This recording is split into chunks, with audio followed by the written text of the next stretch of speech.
Pnawn da pawb, a chroeso gynnes chi gyd i'r cyfarfod yma heddiw. Well, very warm welcome to you all to this meeting of the Clwyd Pension Fund Committee today. Item number one, this is a hybrid meeting, and with some people attending in person in the Lord Barry Jones chamber and some attending remotely via Zoom. Participants on Zoom are asked to keep their videos on during the meeting. Attendees should ensure their mobile phones are switched off, that any background noise is kept to a minimum. Sorry about the whistling, we had this problem yesterday, it's the windows. All microphones are to be kept muted during the meeting for both those on Zoom and in the chamber, and should only be unmuted when invited to speak. When finished speaking, they should go back on mute. For those wishing to speak in the chamber, please raise your hand. Those on Zoom should use the raised hand function. At the end of each item, when we're considering each recommendation, a vote will be taken by a show of hands. This meeting is being live streamed to the Council's website, and the recording will be published on the Council's website within a day of the meeting ending. Should the live streaming fail for any reason, the meeting will continue and a recording will be available on the website. Moving on to the agenda, we have a long agenda today, as you probably have noticed, with several items on the agenda for discussion and approval, including the governance update, which includes a revised anti-fraud and corruption strategy for approval, as well as governance changes to the Constitution to be recommended to the Council. The Wales Pension Partnership governance arrangements, including the WPP Inter-Authority Agreement, and related changes to the Constitution, both for recommendation to the Council.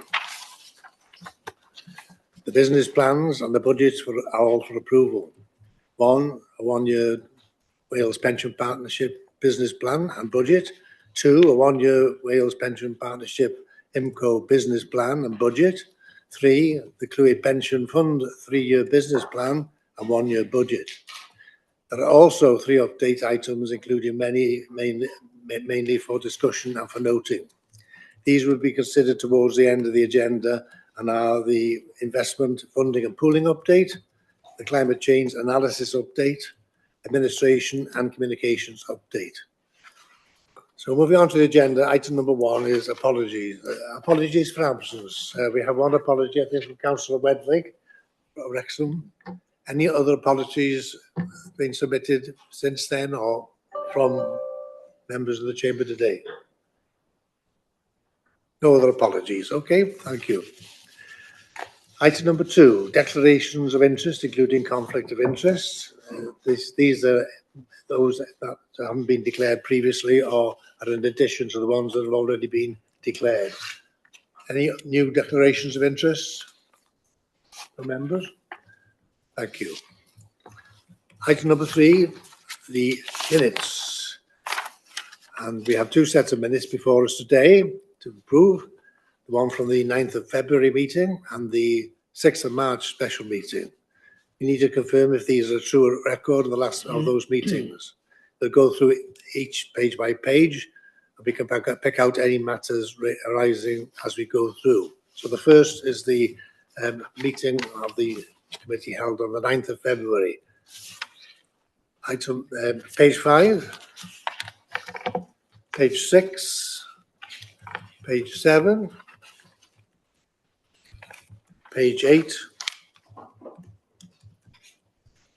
Would someone like to move that a true and accurate record of that meeting? Moved by Steve Hibbert, seconded by Billy Mullin. All in favour, please. Thank you. Anyone against? Thank you. Moving now on to the minutes of the meeting held on the 6th of March. On page 9, page 10, page 11.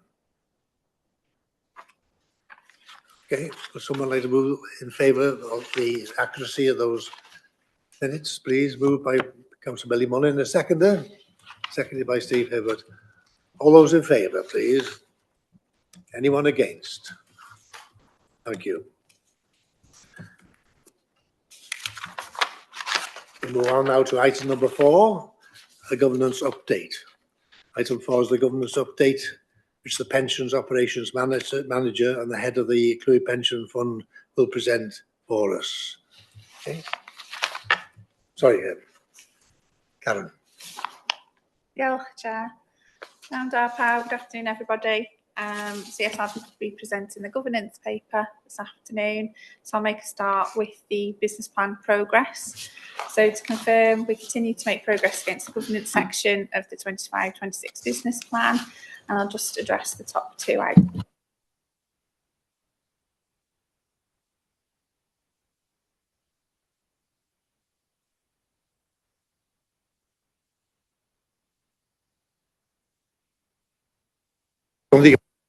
Sorry.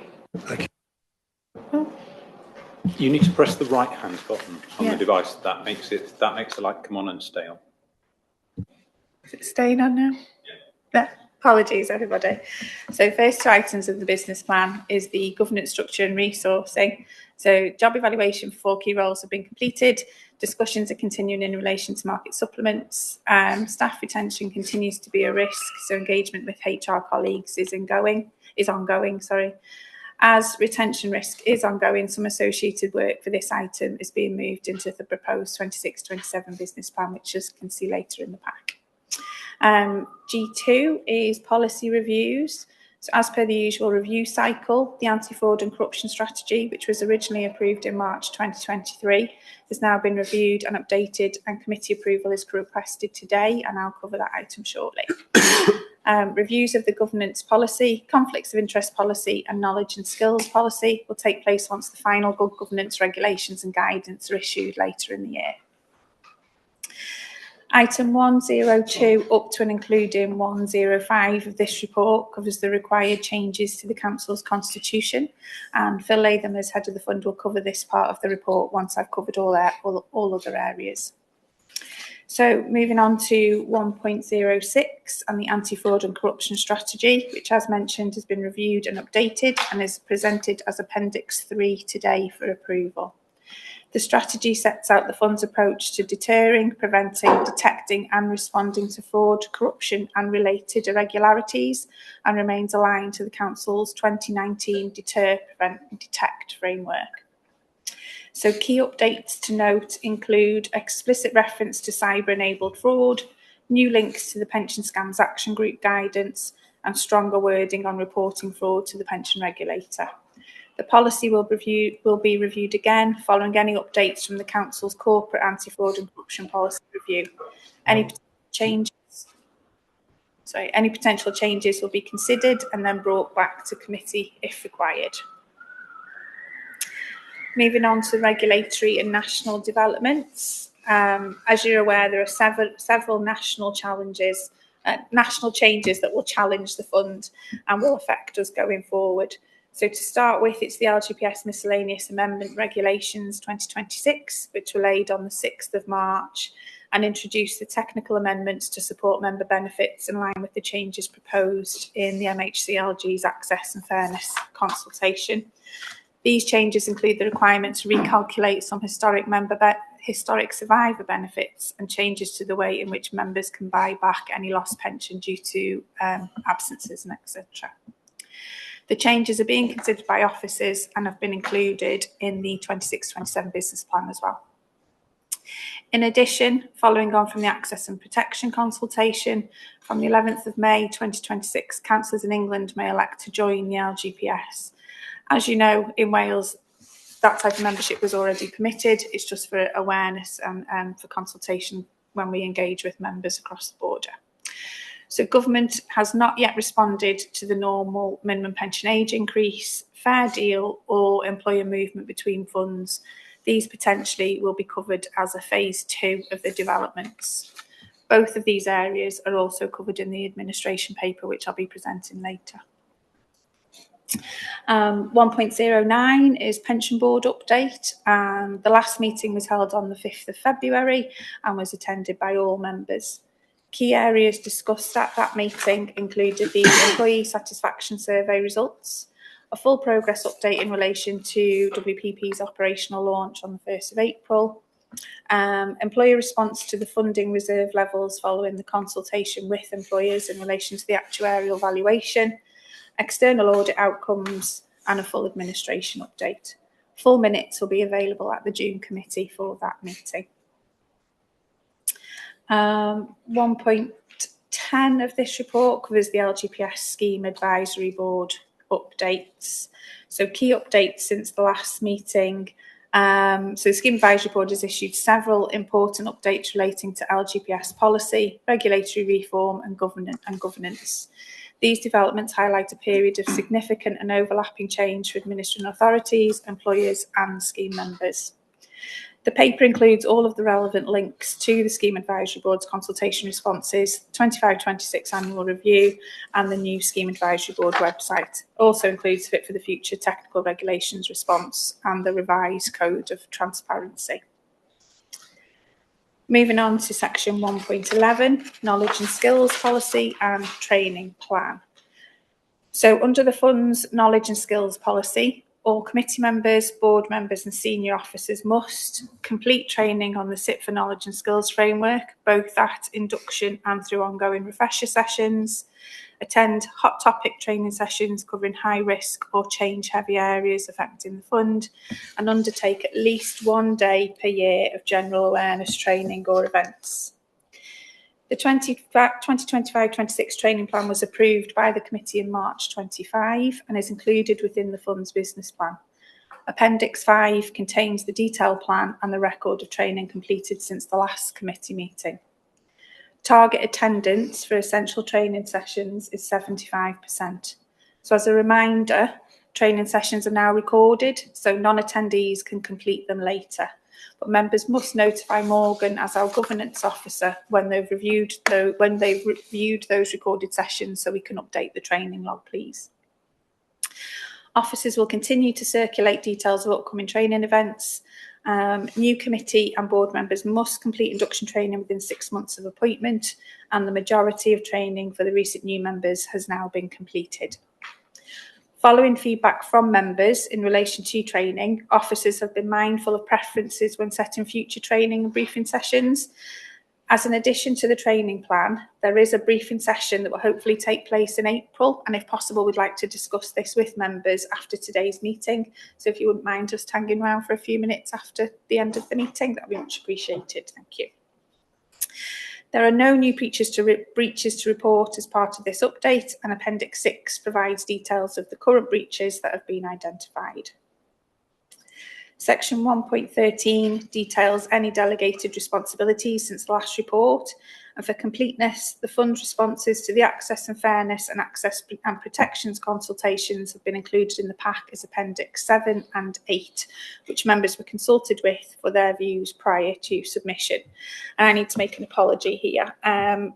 The Fit for the Future technical consultation response that's included as part of the pack, bottom of page 90, the answer to question 23 was actually no. It's highlighted as no answer, so it wasn't the PDF version that was attached to the pack, it was our working version that was attached to the pack. So everything else remains correct, it's just that point that I wanted to highlight for completeness. Appendix 10 provides a detailed risk dashboard.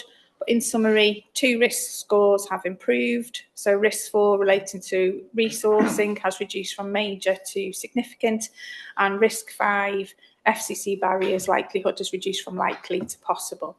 So key risks remain around resourcing and readiness for the new governance requirements. Constitution change has not been agreed and required training not being undertaken.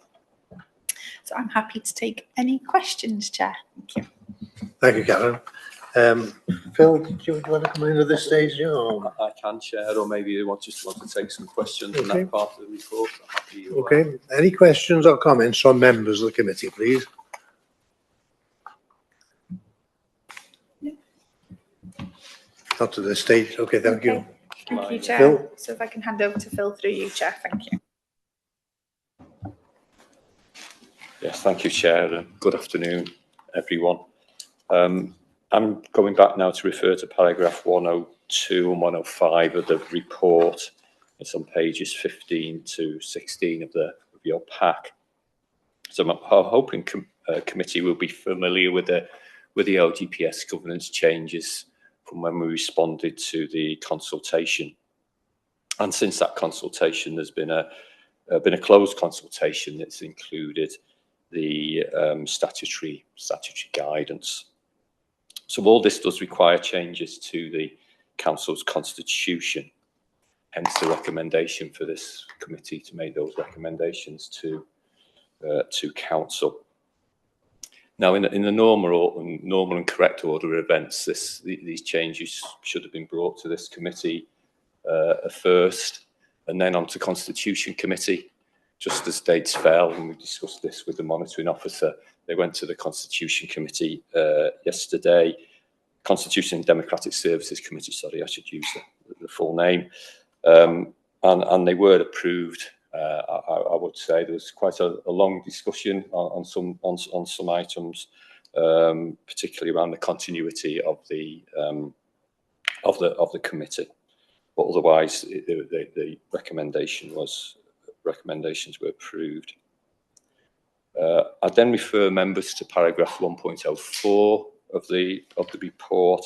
That just highlights the areas of change, which again I'm hoping you're all familiar with, which is around the LGPS senior officer, the independent person, knowledge and skills requirements, and also the new external governance review, which will be undertaken every 3 years.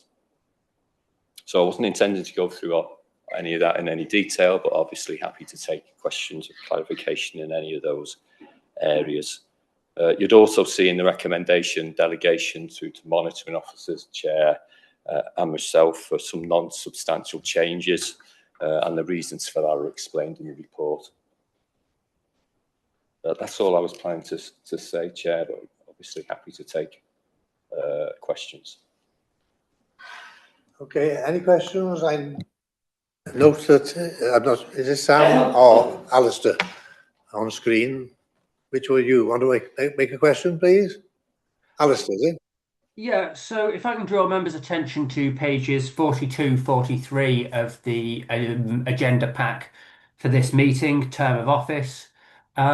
This says that members, particularly members from Flintshire, because this section does not apply to members of this committee who aren't Flintshire councillors, will be appointed for a 5-year term. Now, the difficulty with this is if members are being signed up for a full 5-year term when a new council is just elected, it is likely to be returning members who find themselves sitting on this committee. In particular, the chair, who is also to be appointed once for 5 years, is very, very likely to be a returning member. It is very unlikely that the chair of this committee would be given to a new councillor, given the complexity and given the fact that, chairs, especially those with SRAs attached, tend to be given to longer serving members.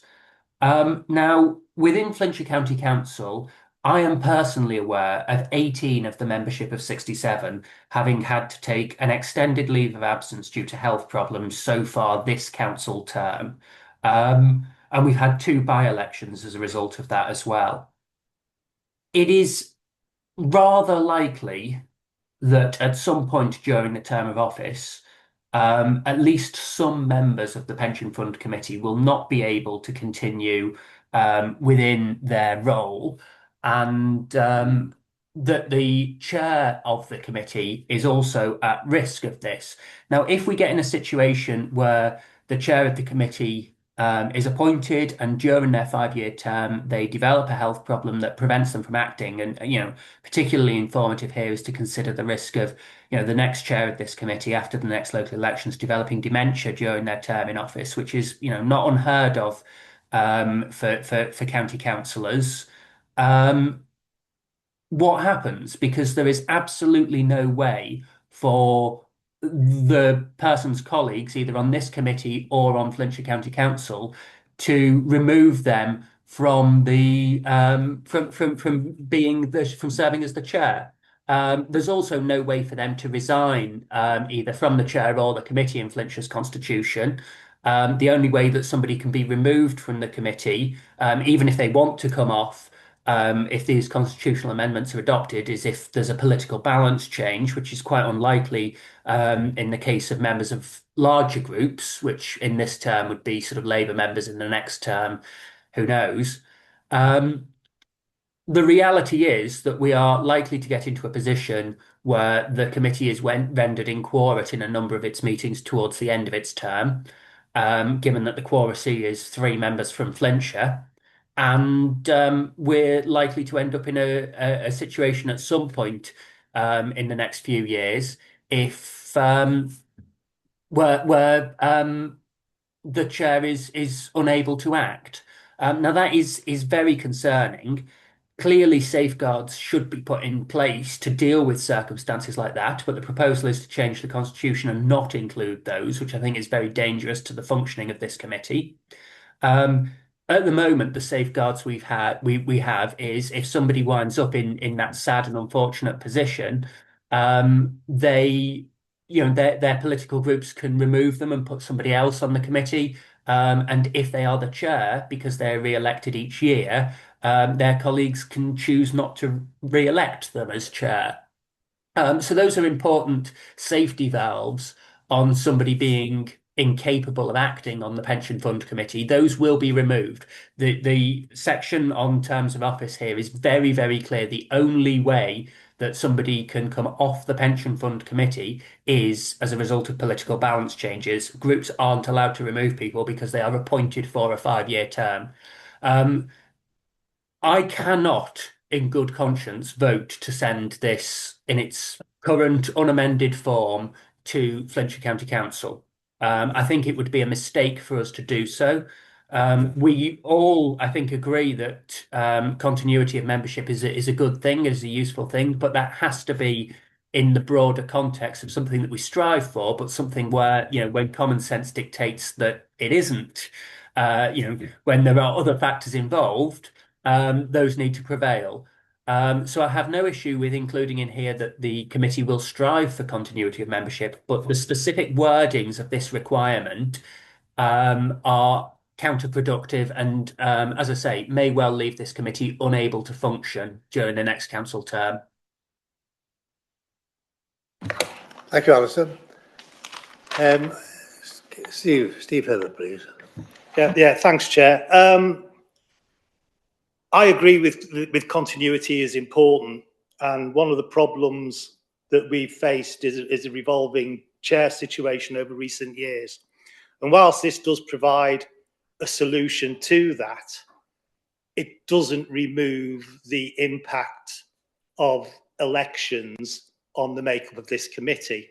And I'd suggest that one way of removing that impact is to elect the chairs of this committee mid-cycle. Thank you, Steve. Any other questions or comments?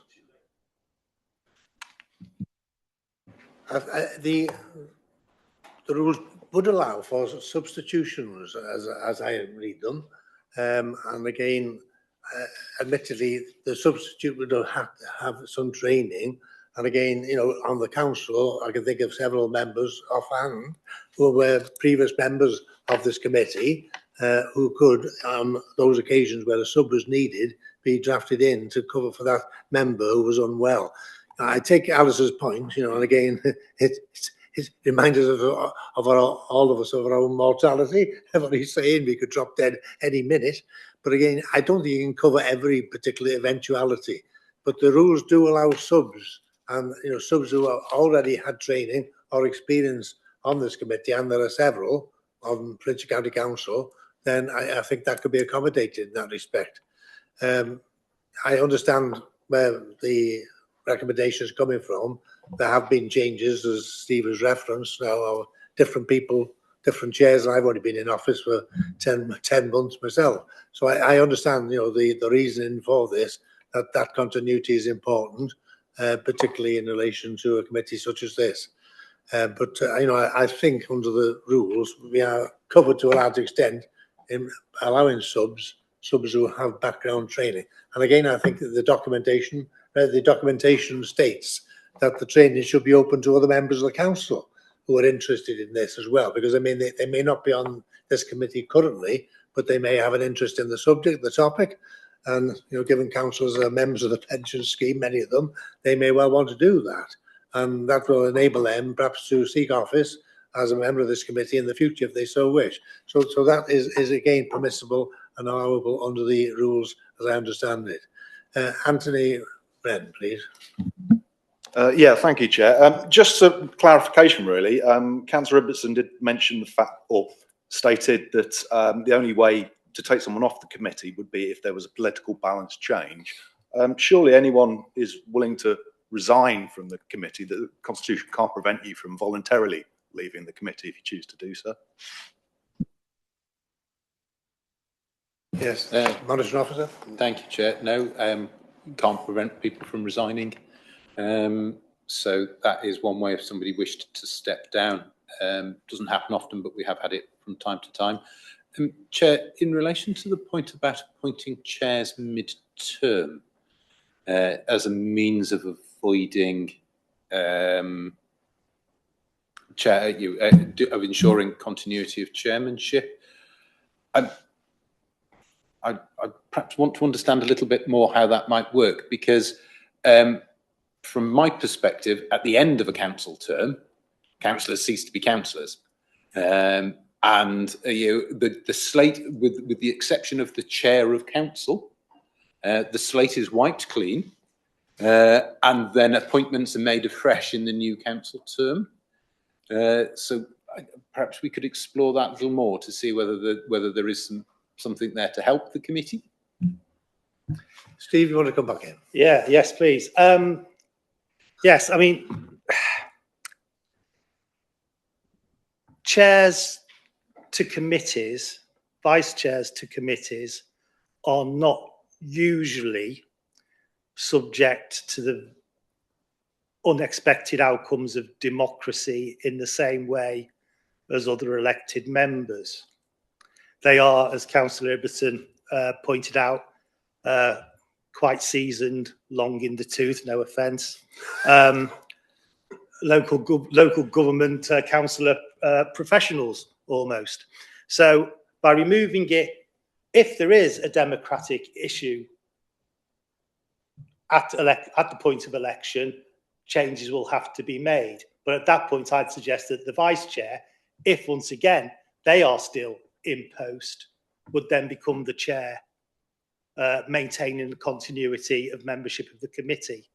It's about removing the automatic disbandment of this committee, as happened every electoral cycle,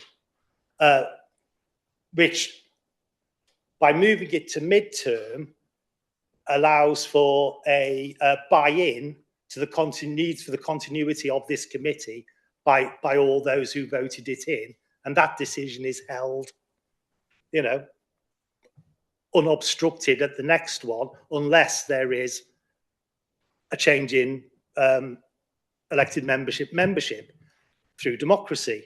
I just think that the chances of both the chair and the vice chair being removed from office through democracy is unlikely, and therefore the option to go to mid-term provides a guarantee of continuity unaffected by potential vagaries of democratic change. Thank you. Councillor Sam Swash, you want to come in, Sam? Yeah, the issue is that with our constitution, the assumption in local government is that things are not allowed unless it says that they are allowed. So the constitution says you can do this, you can do that, you can do the other. If you wish to table a motion, you can do it in this way. You are not able to do things unless they are forbidden. You are only able to do that which is permitted. That is the way that it works. There isn't a general power to do whatever you like unless it's forbidden. You can only do that which the Constitution says you can do. There is no provision in the Constitution for a member to voluntarily resign from a committee. If a member wishes to come off a committee, their group can allocate their seat to somebody else, which, you know, happens frequently, and indeed has happened on this committee in the past, including in the not too distant past. But a member cannot unilaterally resign It is for their group to decide who sits on which committees. And if a member is put on a committee by their group that they do not like, the member does not have an automatic right to come off that committee if they wish and to leave the seat vacant. So that is an important distinction. There is no procedure within the Constitution. There is no permission within the Constitution for members to resign. So if the chair, themselves thinks that they're incapable, they can't resign from that role. If somebody on the committee thinks that they're no longer able to discharge the functions of being a member of this committee, they can't come off it anymore. Their group can't allocate the seat to another member, which is, as I say, a frankly bonkers change. We're being assured that there are safeguards that exist here, but there aren't. And so if we press ahead with this, the consequence will be that the committee is, rendered inquirate or ends up without its chair during the course of the next term or the one after that, which will cause all manner of problems for the pension fund and could be easily resolved by tidying up the wording here as opposed to just rushing headlong into it. There is absolutely no political angle to opposing this change. I don't think that it's going to be a campaign issue for anybody anytime soon. It's a case of applying common sense here and not making a mistake when we have, before we make it and having the opportunity to do things slightly differently. I am baffled by the resistance to changing this for the slightly more common sense option. Thank you, Alison. Can I call the monitoring officer come in at this stage? Chair, committee has a couple of options, doesn't it? At this stage, I say couple, 3 that I can see at the moment. Go ahead anyway, ignoring the point that's been made because you're presumably satisfied with the role of substitutions and these perhaps not documented ability of councillors to resign. You could defer the issue and come back with fresh proposals, or, as appeared to be suggested by the Speaker, include a provision that says you will be members of the committee unless they resign or are disqualified. Now, we have a couple of precedents, I think, within the Constitution where we have a list of circumstances in which somebody will retain office unless certain events happen. And those events are typically that they become disqualified as a councillor, which might happen as a result of an adjudication panel hearing. They cease to be a councillor. And we don't specify the circumstances in which they may cease to be a councillor because we're all slightly more coy about it than some of the speakers. We don't say because they've dropped down dead or whatever. But that would be one of the circumstances under which they might cease to be a councillor. So we could say they cease to be a councillor, or you could indeed, add to that list and say if they wish to, or they wish to resign from the committee. Possible to include those. Wouldn't necessarily be able to come up with the form of wording now, but if it's something that the committee was minded to do, then send this on to council and ask me to go away and come up with a form of words in consultation with the chair around making sure we capture those scenarios. Steve and then Karen. Yeah, sorry, just to come back on the putting it into the midterm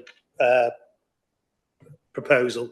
It also then provides a 2-year opportunity for training and development into the role for any upcoming councillor who wishes to come in, and we could formalise that as a training plan. Yeah, so that's the final point on. Okay, Karen. Yeah, thank you, Chair. I suppose I'm slightly concerned that the wording, if there's any wording to allow a change in committee, that it isn't abused, that actually counters what we're trying to achieve here. Because we should remember, and sorry if I sound like I'm preaching here, the reason for these changes is to meet legal requirements around knowledge and skills. And those of us who are long in the tooth here know that we've gone through really difficult periods. Sorry, I didn't really mean to look at you, Steve. Really difficult periods where we've had lots of change in the committee. we remember the day where we didn't have a lot of change in the committee, and the knowledge of the committee, those members who were standing for full terms and often for multiple terms, their knowledge really grew because of their long-standing membership of the committee. So if there is any additions to be made to the wording here, I think we need to be very cautious that they are not used by any individuals, parties, whatever, in order to try and get change in a way that isn't appropriate and defeats the purpose of that continuity and that knowledge and skills we're trying to achieve. Thank you, Chair. Yeah, I think we all understand and recognise the importance of that continuity in terms of skills and knowledge base. It's important really in many committees, but probably in this one in particular. And you know, there's been very few people here who've been here for a great number of years, apart from Steve. He keeps on reminding us that he's got a long history of being a member of this committee. And again, you know, that kind of knowledge and experience is important and of some considerable vitality really into this particular committee. So I understand that, and I do understand Alistair's point as well. But you know, I think it's going to be extremely difficult to cover all particular bases and circumstances. Alistair made the comment yesterday, similarly in the Constitution Democratic Services Committee. It was a reminder of to all of us of our mortality and indeed our mental state, you know, and continuance of that. But you know, I think it's extremely difficult, and we've come across this now, where you're going to cover all particular bases. Yes, there will be need for people to resign on occasions for the reasons that have been touched upon, and several others probably haven't imagined. But these things happen, and people do become ill, and they do become otherwise engaged, for example, for family circumstances, which will necessitate them resigning from the committee. So I think we understand all these things, but covering them all in words is going to be somewhat difficult. Is it Sam who wants to come in this time? Is it right, Sam? Come in, please. Thanks, Chair. Yeah, I mean, I'd like some clarity really, because Councillor Ibbotson is very confident that there isn't a mechanism for somebody to resign, and that is clearly quite important to the debate that we're having. And the monitoring officer's words there, I think, were, I quote, perhaps not documented. So is it documented or is it not? Because if it isn't documented, clearly we have a bit of a problem. So could I seek some assurance on whether it is documented that somebody can resign from a committee or not? Sorry, yeah. I was just going to say it isn't documented.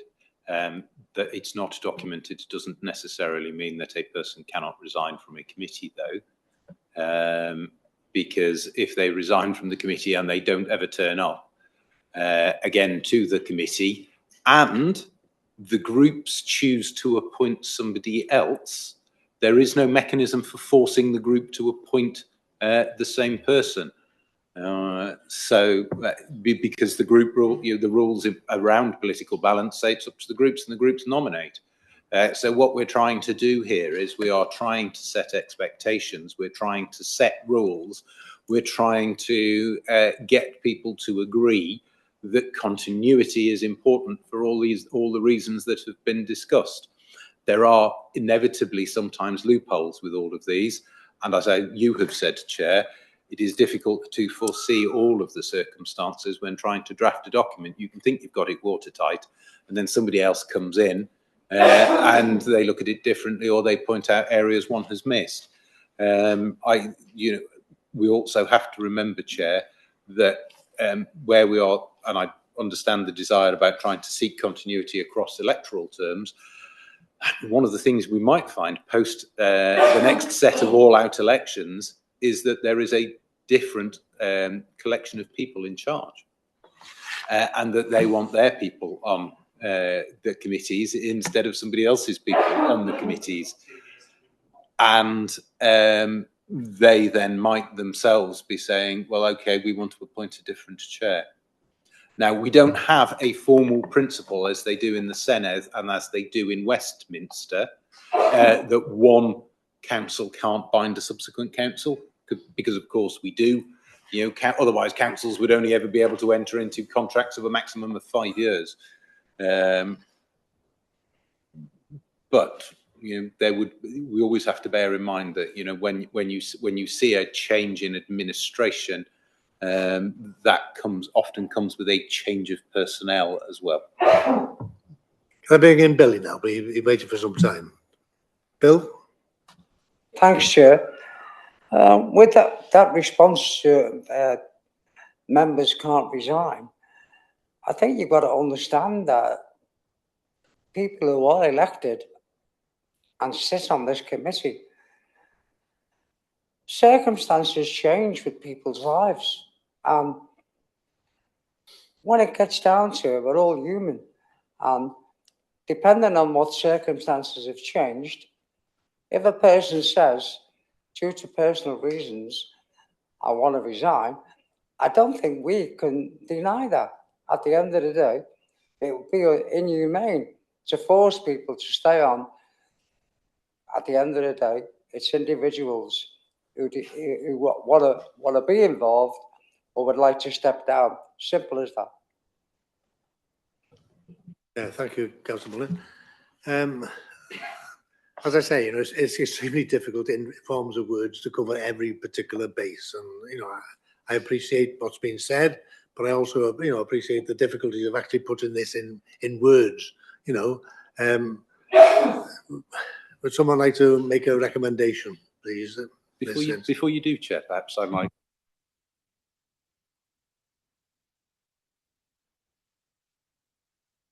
Sorry, Chair, you've not got that off.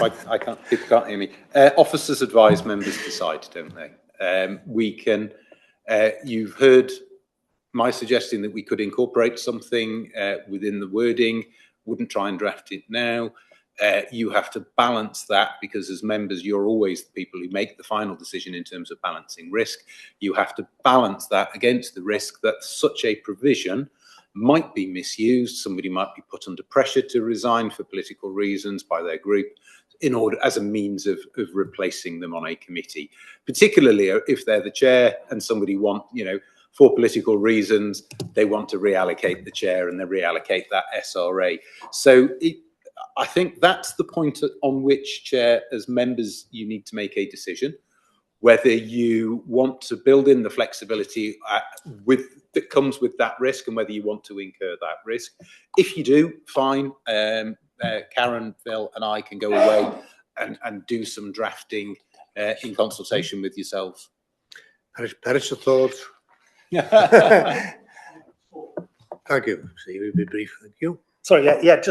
I'm just wondering, just in terms of the fit for the future requirements, whether that is not a potential sort of landing stage for the argument for separating the committee out of the normal electoral cycle in order to provide time to develop the necessary skills to take over the chairmanship of a committee, to reduce the potential detrimental effects of political whim.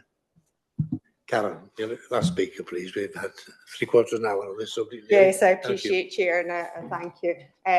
The statutory guidance at this point in time is very much just focusing on, you need to get people in, they have to have the knowledge and skills to be able to properly carry out their responsibility, and that training has to be done in a very short period of time. It doesn't comment on election cycles or anything like that.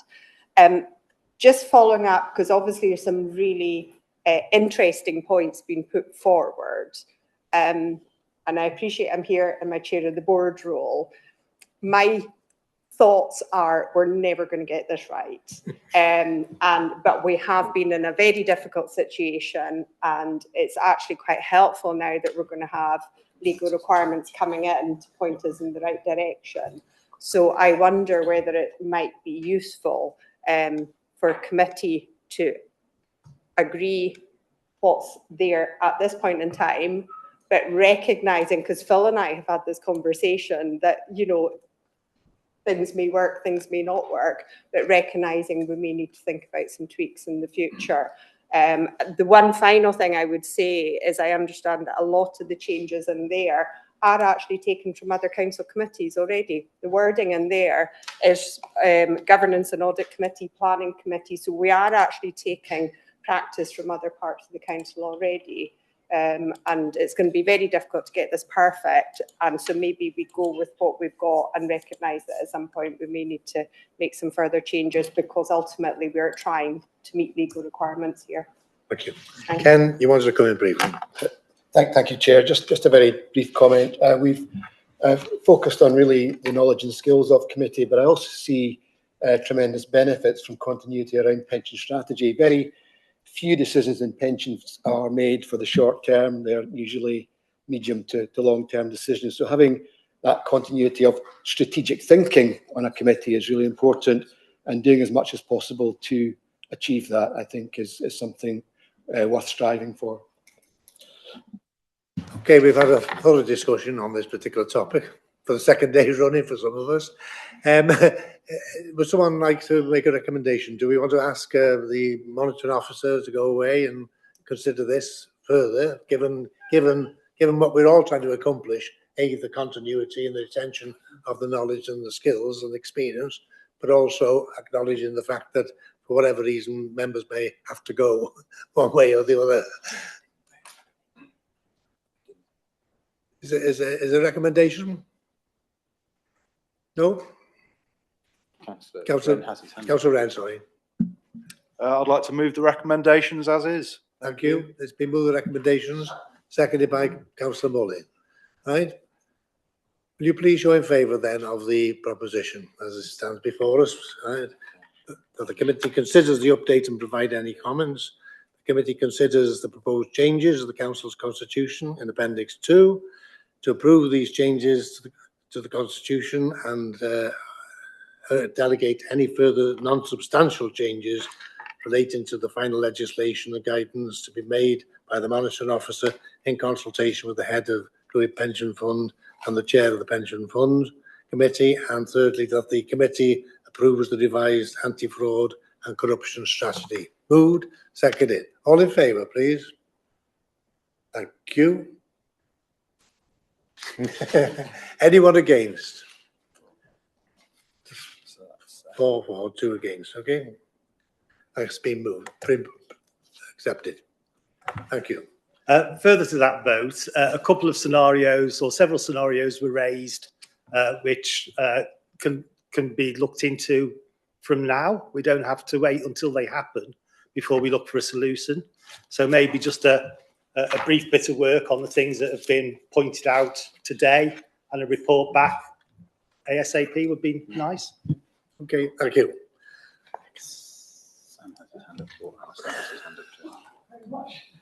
So the next item on the agenda, we voted on that now, please. We've got to move on to the next item on the agenda, which is item number 5.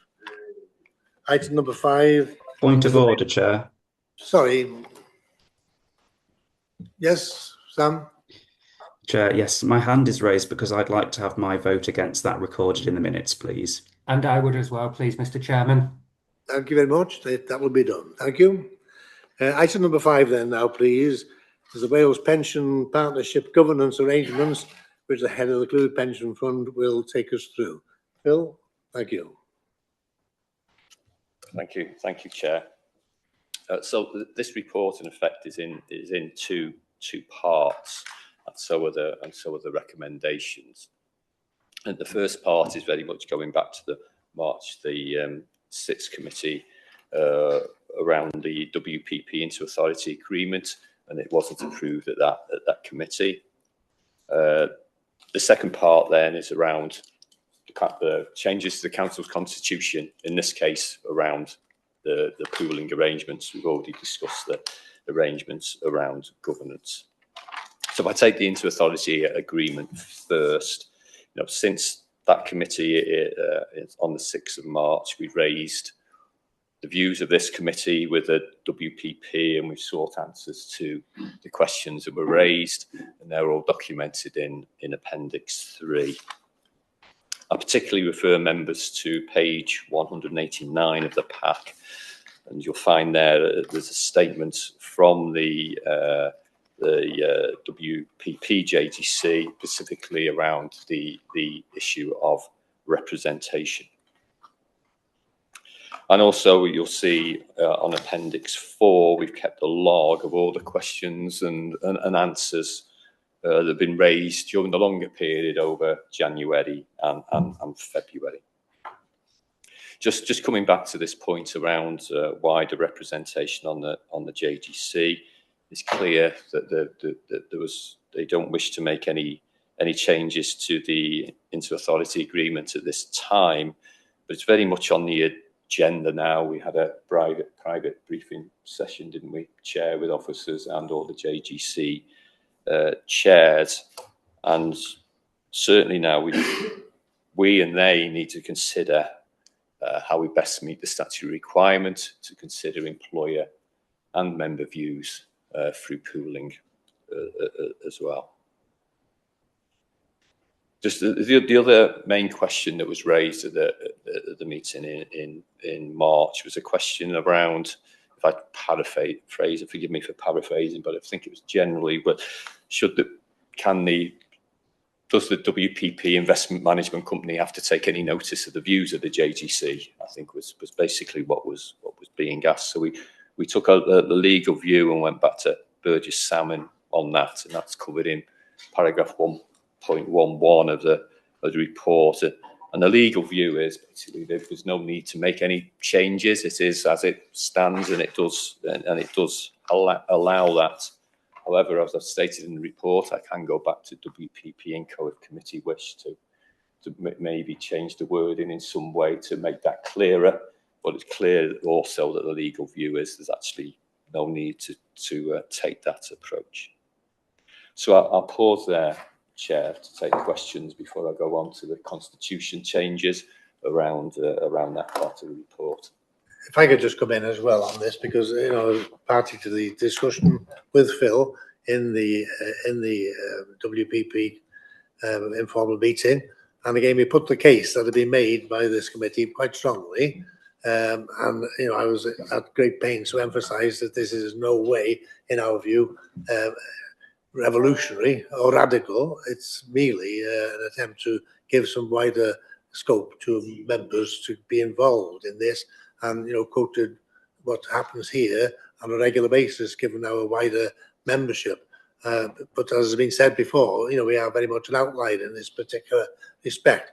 I must say that the other members were willing to discuss this, and they were quite prepared to consider this in future. And again, around the table there were some sort of welcome comments showing favour perhaps to this concept. But at this moment in time, I don't think there was any chance of getting this through for the simple reason that it's rather late in the day, and all the other committees have all approved the new regulations, the new rules and so on, and it's been through their due process and their own councils, and has also been accepted and adopted by full council. So at this moment in time, there was no chance of them going back to their particular committees and asking them to approve these changes. But there's a willingness there, and it's written into the documents that have been provided. There will be this review in the 12 months' time. And again, at that particular moment in time, I think there will be that opportunity to discuss this matter further and hopefully affect the changes that members were pressing for in our last meeting. Okay, right. Points, Steve, please. Thank you. Yeah, thanks, Chair, and I'd like to thank you and officers for the effort that you have put in at the JGC level to persuade people better than I can on the importance of good governance. When I first read the first 200 or so pages of this, I was quite angry, but I decided to go to bed. That was about 3 o'clock in the morning. Went to bed, slept on it, and then read the document from the CEO of WPP IMCO, and I sort of had a bit of an epiphany, and I just started to wonder, well, what is the WPP JGC for? So I asked myself the question: what's the WPP JGC ever done for us? And before you mention the Sustainable Equity Fund, But apart from that, what has the WPP JGC done for us? And then I thought, well, what's the WPP JGC going to do for us in future? That isn't superseded by our own client services arrangement and statement of preferences. And I came to the conclusion, absolutely nothing. I can't see a purpose for the WPP JGC going forward. As for this, particularly for this fund, as we're an outlier, they only seek to hold us back and dilute our preferences. So why don't we just do what the legal advice says, spit out our dummies, collect our toys, throw them out of the pram, all that entails, in order to save wasting our time, our energies, our officers' time and energies on dealing with an organisation that basically doesn't want us. Thank you.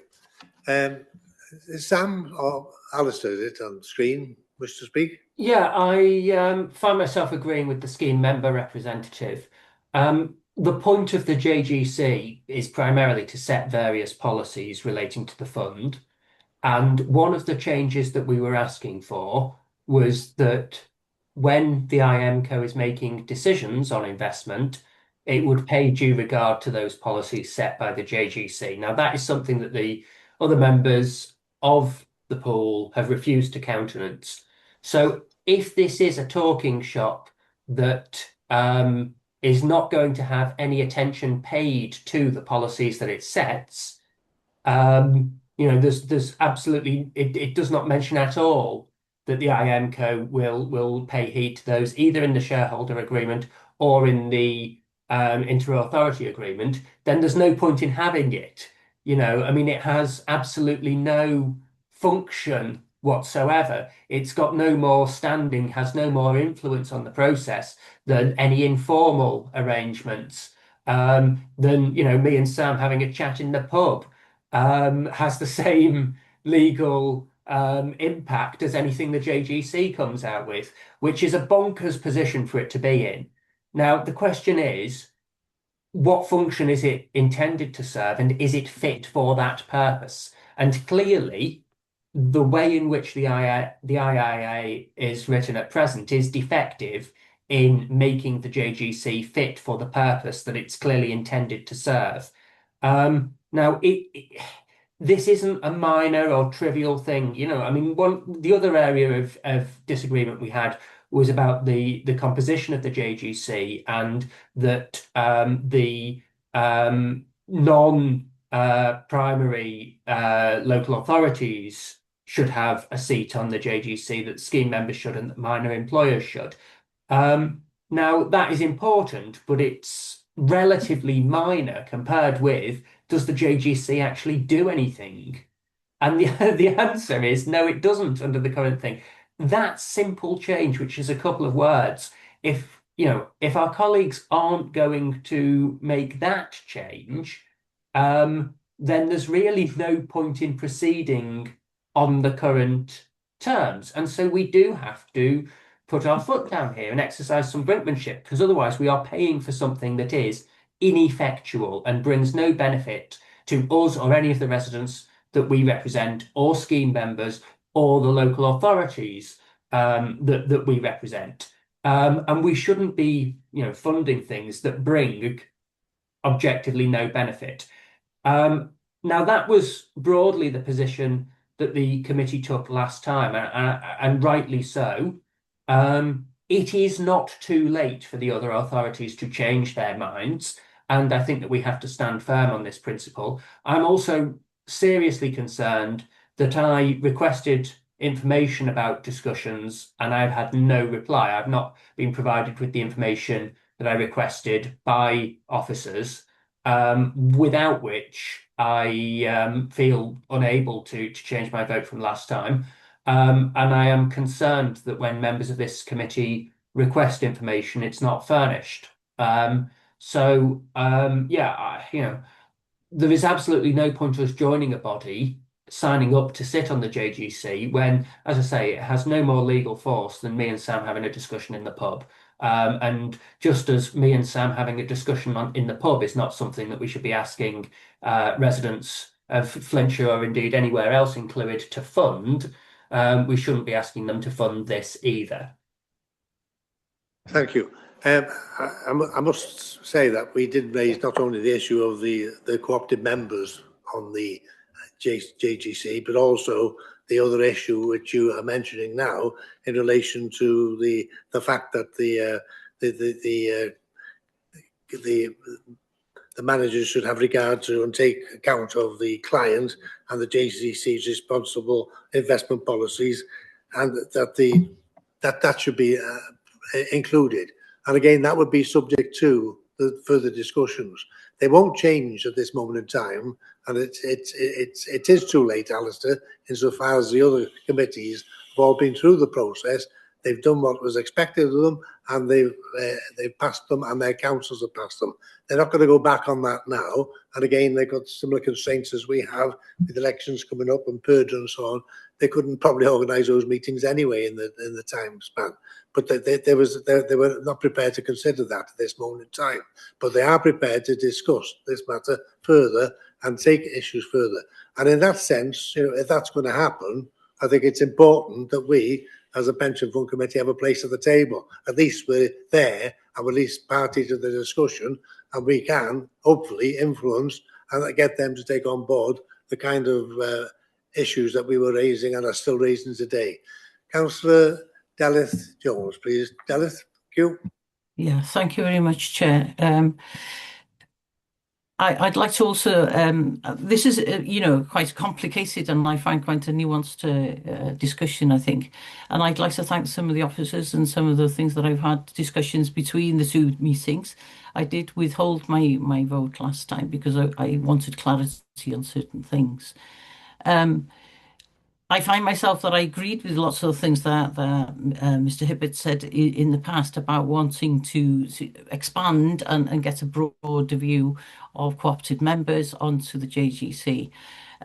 In that respect, I can see lots of the points that there would be positive points to do. However, I am quite concerned as one of those co-opted members for an alternative, an additional employer, that if we didn't have a seat at the table, then we wouldn't have a voice at all. And that my understanding was that the chair of this committee would be representing the voices of all the members of this committee and not just those from Flintshire, if you like, and that they would, that representation would represent all of us. And I would like that clarity that a commitment has been given to continue to discuss these points during the next 12 months. I can see why that there might be reticence to go back on that at this point in time, due to the fact that all of the 7 authorities have already signed up to it. But I am concerned, and I think it would be a disservice to our members if we didn't have a seat by the table and therefore we didn't have a voice in order to progress these matters. Steve. Yeah, Chair, it's just the sort of like the rewording of the point I've already made regarding what weight and value does the joint opinion of the WPP JGC, which will be a diluted version of this fund's opinion, what additional weight or value does that add to this fund's client services agreement, the shareholder agreement, or our investment principles, preferences? Thank you. Right. Sorry? Somebody pick up the response now, what value it is, or do you think that's a rhetorical question? Yeah. Phil. I'll try to address the question around value of the JGC. Obviously, we've had the JGC back to 2017 when we decided to become as a council part of the Wales Pension Partnership. We did discuss it at length as officers under the new arrangements. How should this look going forward, and what recommendations we'd make back to to elected members, such as the chair, in terms of this. Is this the right way to go forward? And it was considered that the JDC's role there, part of it is to be the public face, to keep a public face of the Wales Pension Partnership as a collaboration.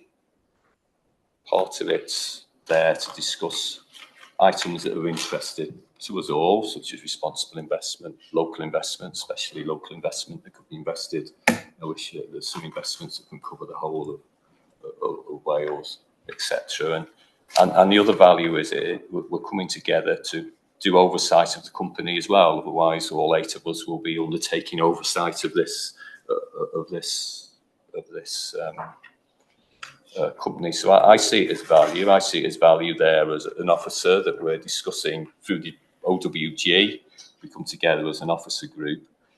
I did personally ask the question at one of the steering groups whether there was another way of doing this, because it was in interest of officers where it wasn't a Section 101 committee.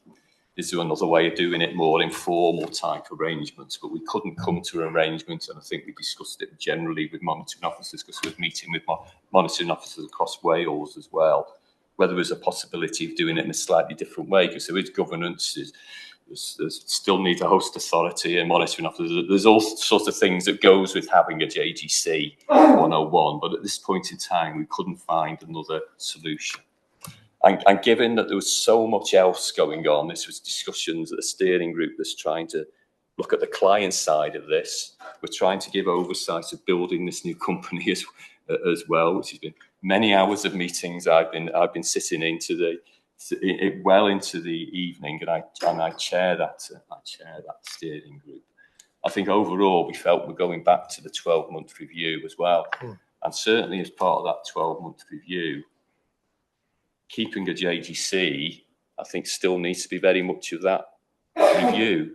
Is this still the correct way of doing it under the new arrangements?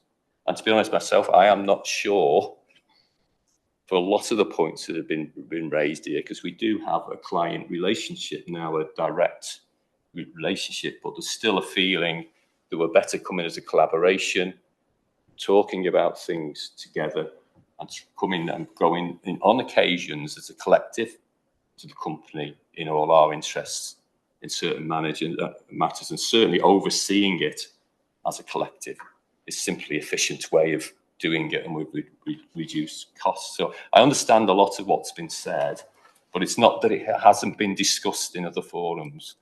This has been discussed in quite much detail as we can, given everything we've got on our agenda, by officers and by elected members as well. So I hope that goes some way to helping and explaining the situation, Chair.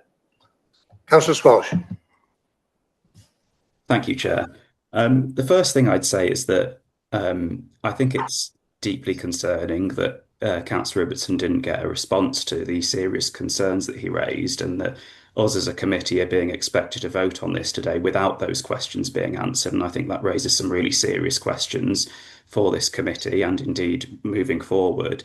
But the answers that we did get, which I think were mostly in response to the questions and concerns that were raised by Steve Hibbert, were in almost every case, sorry, no, but we'll look at it at part of the 12-month review. And I'm sorry, but I find it astonishing that they expect that to have changed the way I'm going to vote, because I simply don't buy it, and I'd be amazed if anybody else did. I just don't accept this argument that, oh, sorry, you can't have any of the things that you've asked for, but join us anyway, and we'll think about it in 12 months. I don't accept it, and I'd be surprised if anybody else on the committee did. Steve. Yeah, just in terms of the sort of governance and oversight of WPP IMCO, the only formal governance and oversight of WPP IMCO is the board of WPP IMCO. Everything else is an amorphous gloop of maybe, consider, take heed of, ignore, do what we want anyway. So the only formal oversight or governance is within WPP IMCO. And our oversight is through our CSA. And like I say, I question the validity of any dilution through the WPP JGC having any benefit or value to this fund specifically. Thank you. To go back. Yeah. Just on the oversight point, we're shareholders of this company. So part of it, and part of the IAA has been part of the shareholder forum that will discuss that oversight. We will be looking at how that is formally oversight is done. It's like, this is more like a private sector type model now, where you do employ special oversight advisors to look at the company on periodic basis. That'll be much more efficient if we do that at all 8 of us rather than doing that individually. So there's going to be a lot more oversight of the company than just us as through a client service agreement. Right, if I could just say that again, the emphasis in the discussions that we've had is that the new document is not a new document.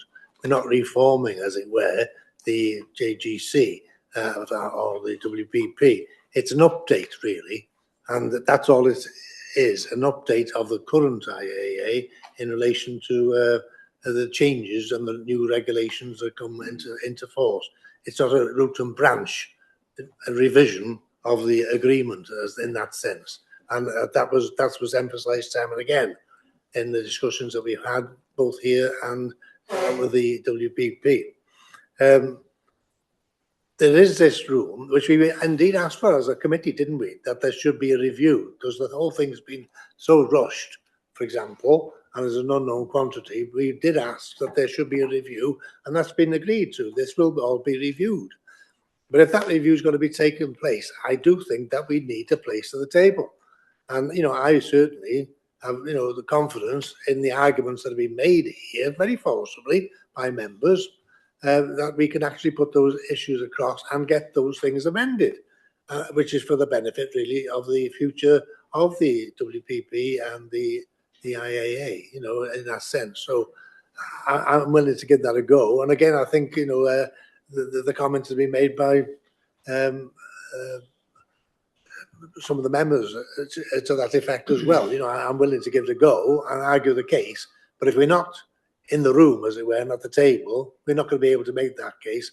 And again, I think it's just unfortunate. It would come down to throwing our toys away and taking our ball home. Thank you, Chris. Thank you, Chair.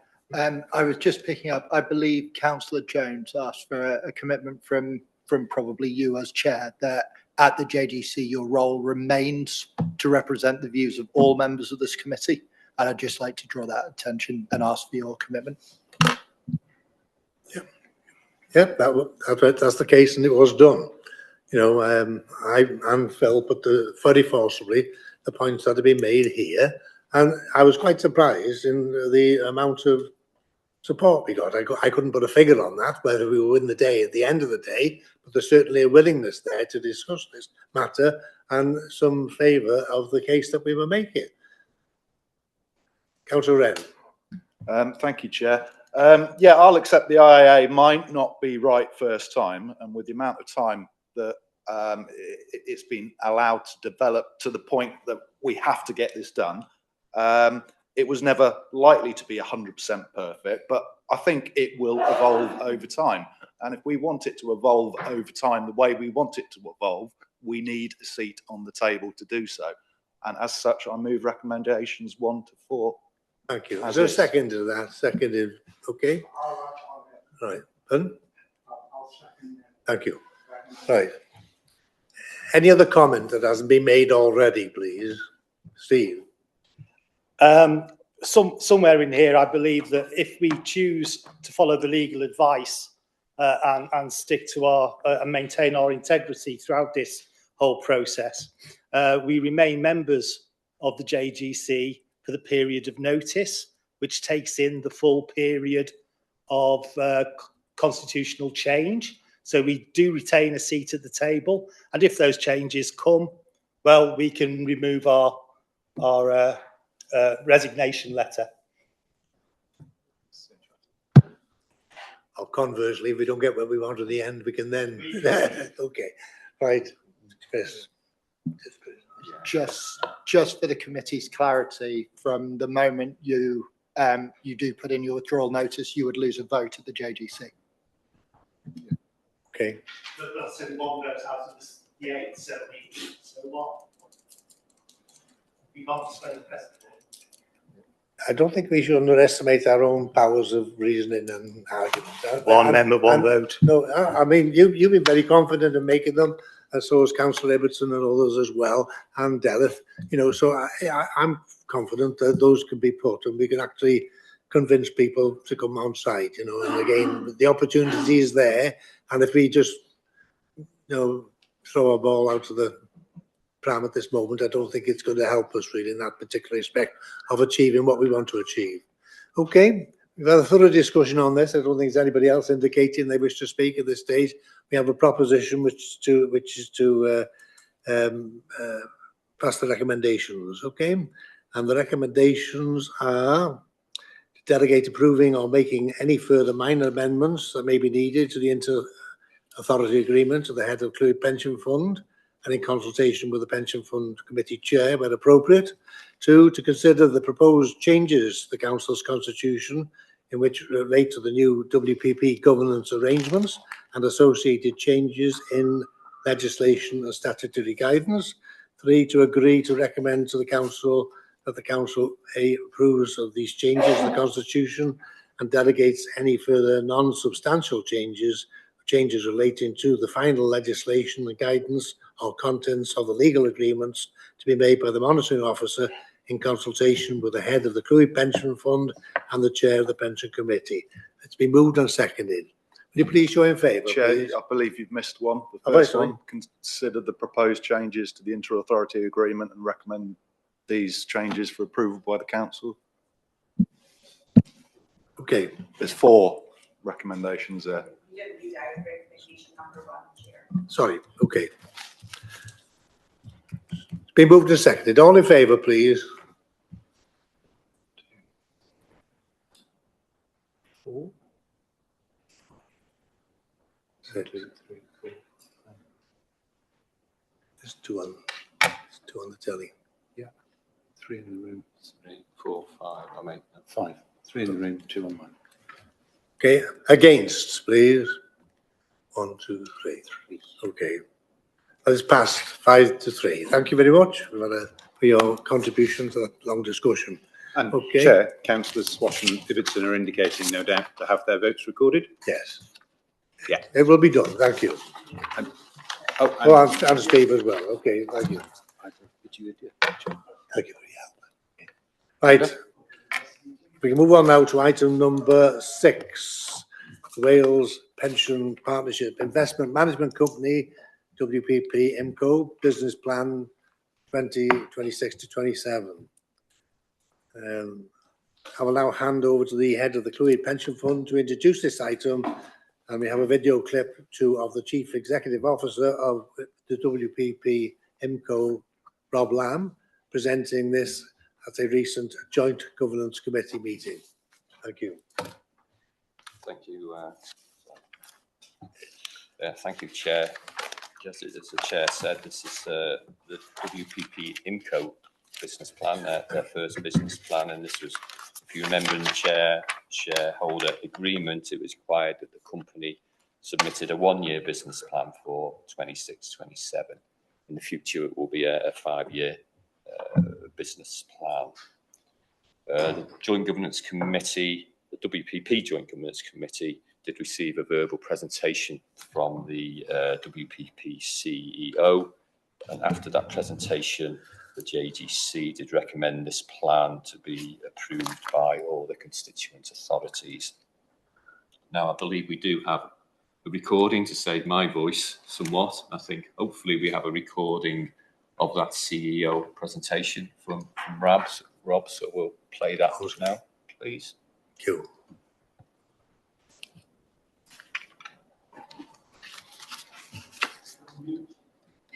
Is it working? Who's in charge?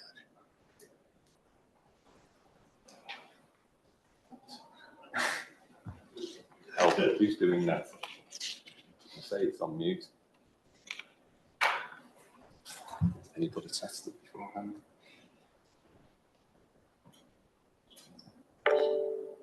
Is it on you?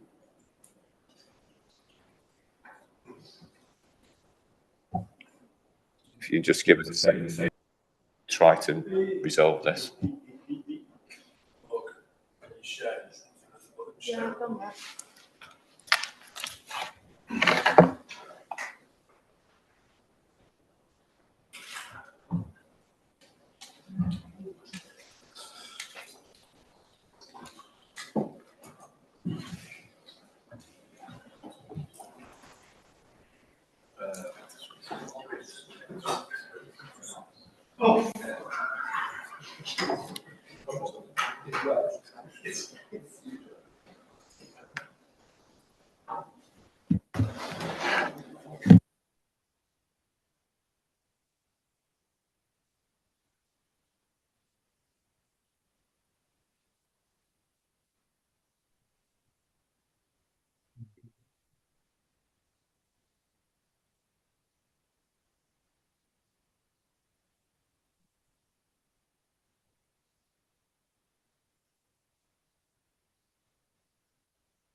We can't hear online. We're just struggling to Having get sound problems with the working, chamber as Councillor well. Robertson, so We're bear with working us. on it, don't worry.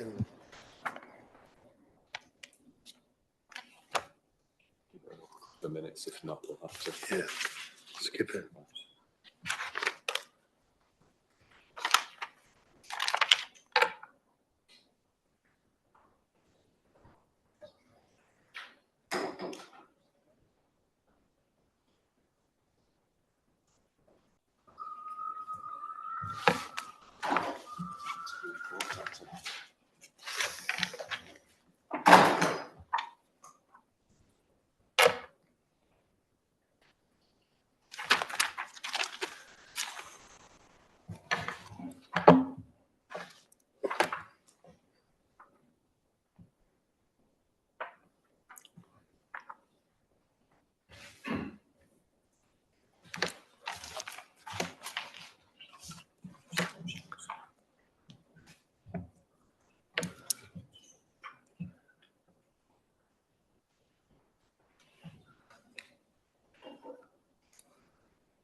Would it be appropriate to have a break here? We could do. Oh.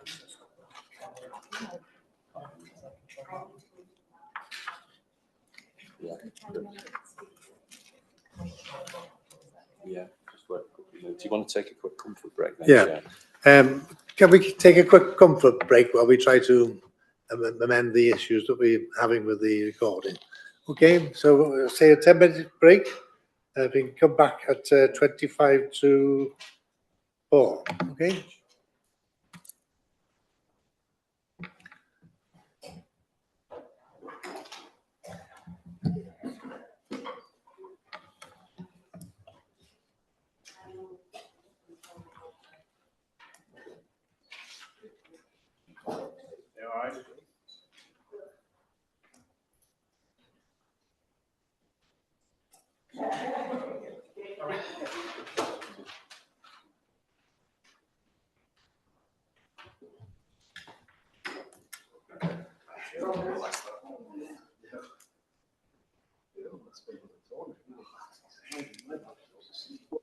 Steve, have you managed to resolve it?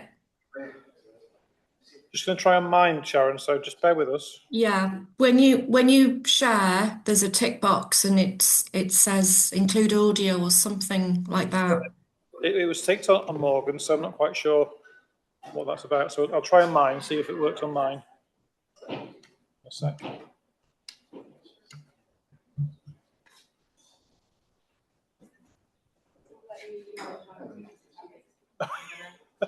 We did play a short video at Social and Health on Monday. It did lag slightly. It was only a couple of minutes, but we could hear it. Okay, no worries.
Okay.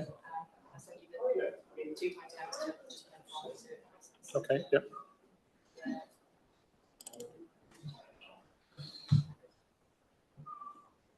To 12 minutes, yeah.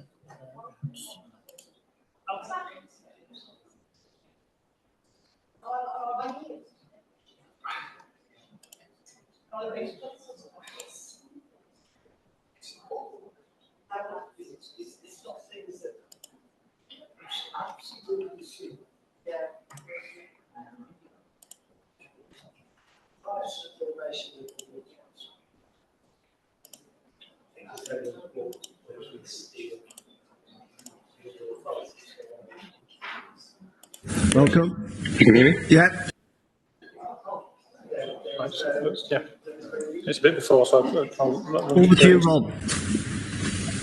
Good. Good morning, everyone. Thank you very much for making the time for me. I'm not sure it didn't work for you. Sorry? I'm not sure it wouldn't work for you, so.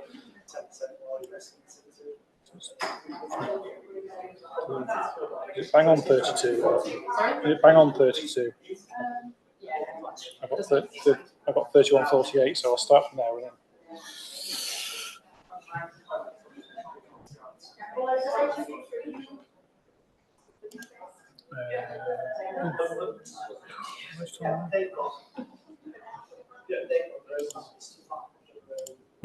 I'm not an IT expert and all I use a different system, so bear with us. I think we'll get through it all right.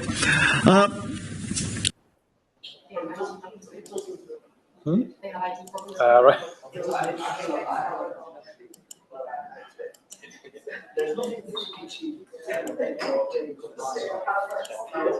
Plan, all required.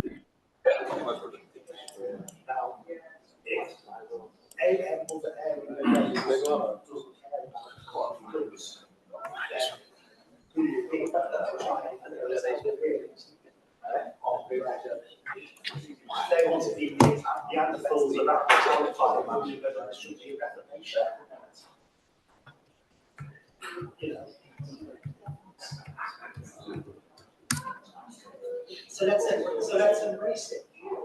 Let's go every night. You do it from 21. 31, yeah, that's fine, yeah.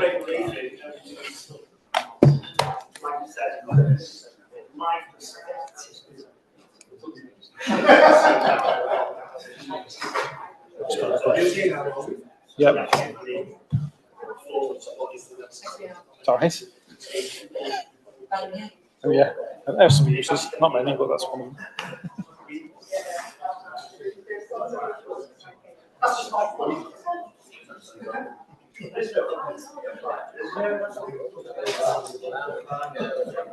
Sharon, it's fine now, so thank you. I'll be able to share it. Okay, thanks.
Nick, are you ready? Yeah. Okay, we can reconvene the meeting. Thank you for that short break, which has enabled us, I think, to get the recording online. Okay, thank you. So we can move now to hear Rob Lamb's presentation to the Pensions Minister tomorrow. The initial business plan is a document in front of Chair, you, we can starting hear on now, page but we 45 can't see. of the pack, and I have a CEO letter providing the narrative context alongside it, which I think starts on page 65 of your pack. What I would like to do this morning is walk you through the plan section by section, highlighting what I think matters the most, and also giving you space to ask questions as we go. Before we get into the detail, if I can just set the context briefly, although much of this is familiar to those of you in the room there in Cardiff. I was appointed in September 2025 with a clear remit to deliver the company to FCA authorisation on time and ready to operate. The application was submitted on the 1st of November on plan. All required senior management functions have been appointed by now. The governance framework is in place. The legal agreements are progressed. Day-to-day investment management and fiduciary responsibilities have continued unchanged. There are things in this plan that I expect will prompt questions, particularly around costs, and I'll address those directly when we reach the financial section. The first section of the plan sets out what this company is and what it does. This you already know. WPP IMCO will be an FCA authorised investment management company managing the assets of the 8 Welsh LGPS funds, serving more than 420,000 members. We are the vehicle through which the 8 Welsh funds meet the government's Fit for the Future requirements. The business model is straightforward. We operate on a cost-plus basis, with fees set to cover the full operating cost of the company, invoiced quarterly in advance. There is no profit margin. What we spend is what you as partner funds pay.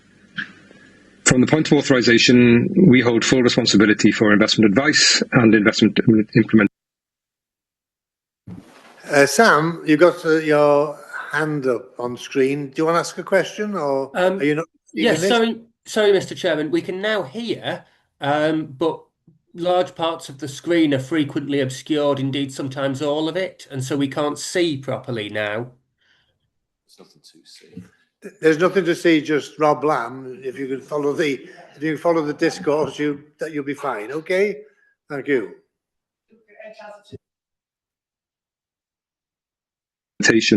Across all 8 funds. Where we delegate to external managers, the accountability remains with us. The nature of the work changes when we outsource execution, but the responsibility does not.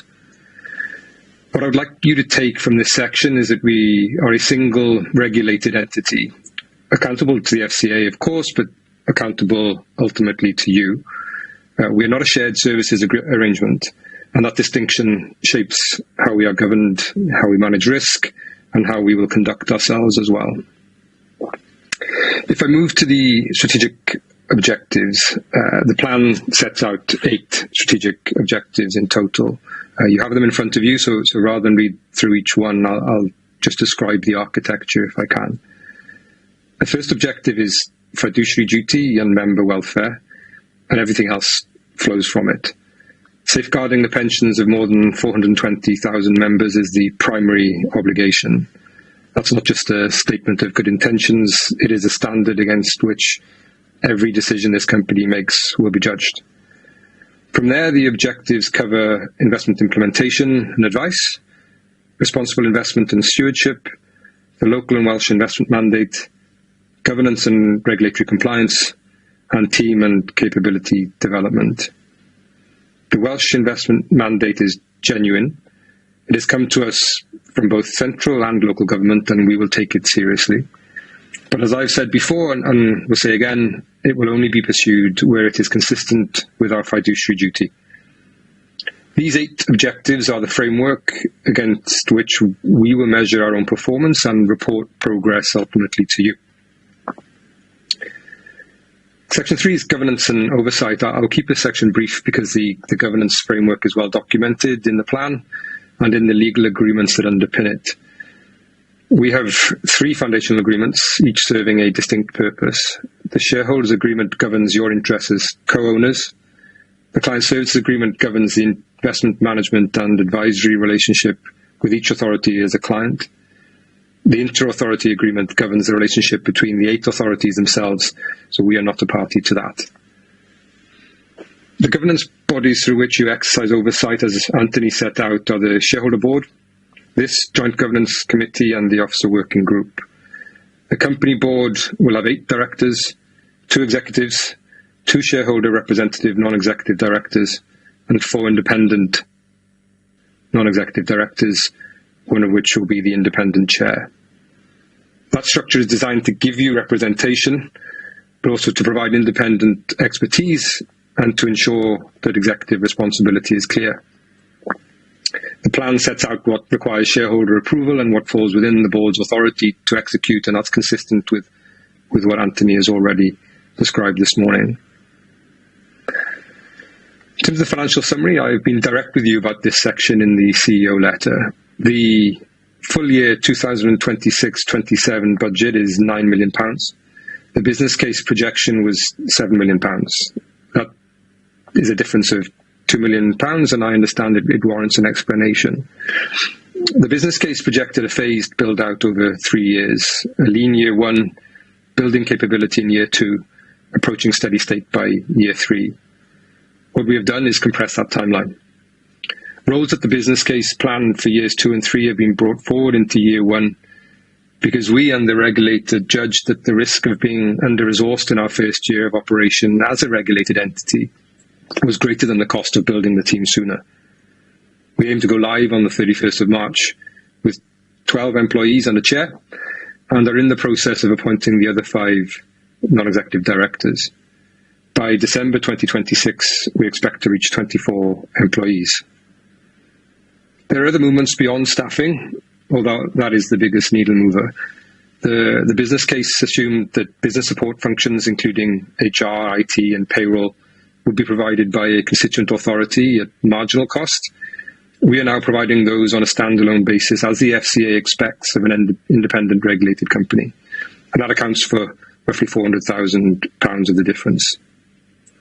The Russell investment fee has increased from £1 million to 1.275 million, reflecting a more fully defined mandate, which has taken many months to flesh out. Investment advice costs sit at 1.5 million, though that figure is subject to confirmation once we have a clearer picture of what each partner fund currently spends on equivalent services. As far as the investment management approach is concerned, I would like to be clear about what year 1 looks like from an investment perspective. We hold full accountability for investment outcomes across the combined portfolio. Where delivery is delegated to external managers, that accountability stays with us. In year 1, our primary focus is the careful oversight of mandates inherited from the partner funds. We're not running a wholesale review and replacement of existing manager arrangements. What we will do, though, is take the time to understand what we have and build a framework within which future decisions about managers and mandates will be made. That framework is being developed during the year to come. It will set out our investment beliefs and approach and the criteria against which we assess performance. This is foundational work, and it will be developed in collaboration with partner funds. We're also building private markets capability, which the Fit for the Future consultation specifically expects of pool companies. We will look to recruit private markets expertise, and those roles will work closely with the CIO and me to develop the strategy and oversight framework for those asset classes. On local investment, the mandate is real, and we will pursue it with discipline. But I want to be equally clear that if a local investment opportunity is not consistent with fiduciary duty for a particular fund, we will not pursue it for that fund. We will work closely with each partner fund to align our local investments with what matters most in each authority. I've made that commitment repeatedly during this period of consultation, and it's a genuine commitment that I intend to uphold. The message for year 1 is that nothing changes for the worse. The portfolio continues to be managed, the mandates continue to operate, and we are building the institutional capability to make things better over time.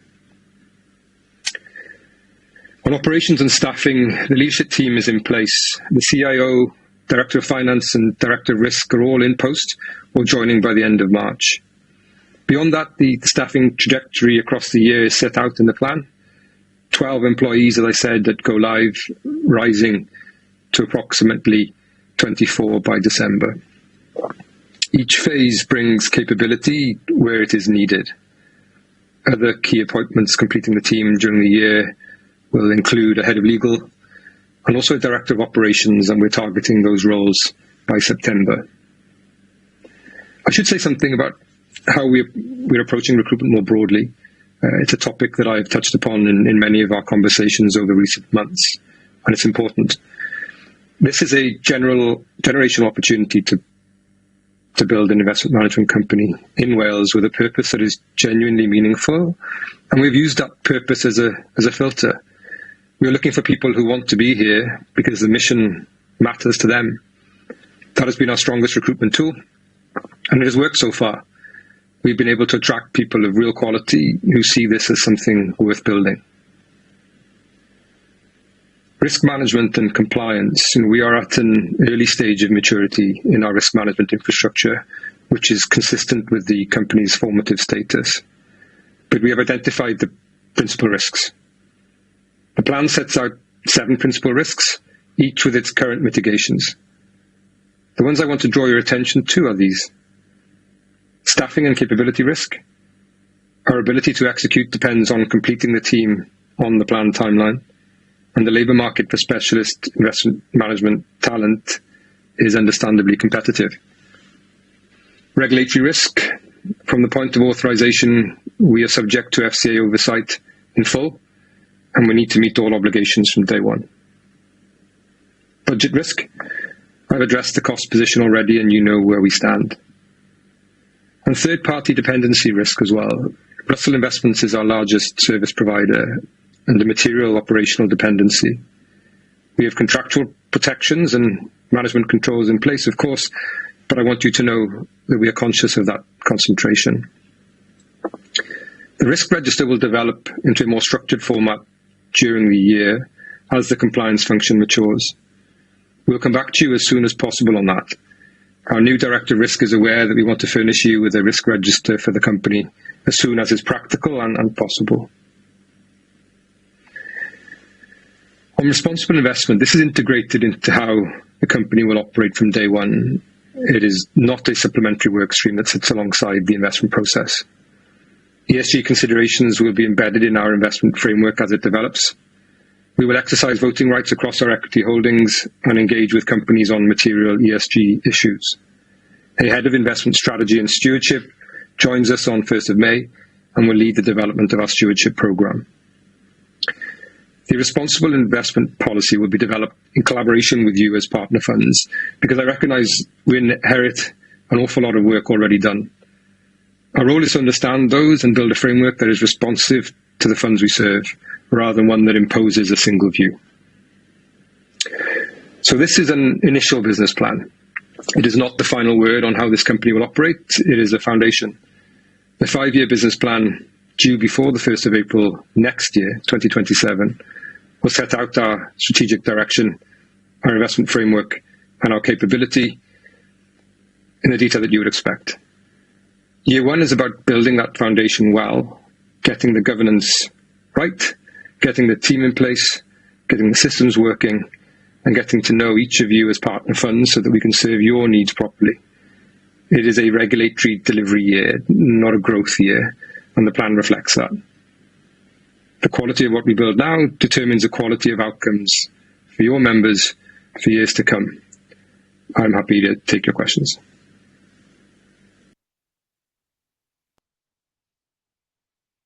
Unfortunately not.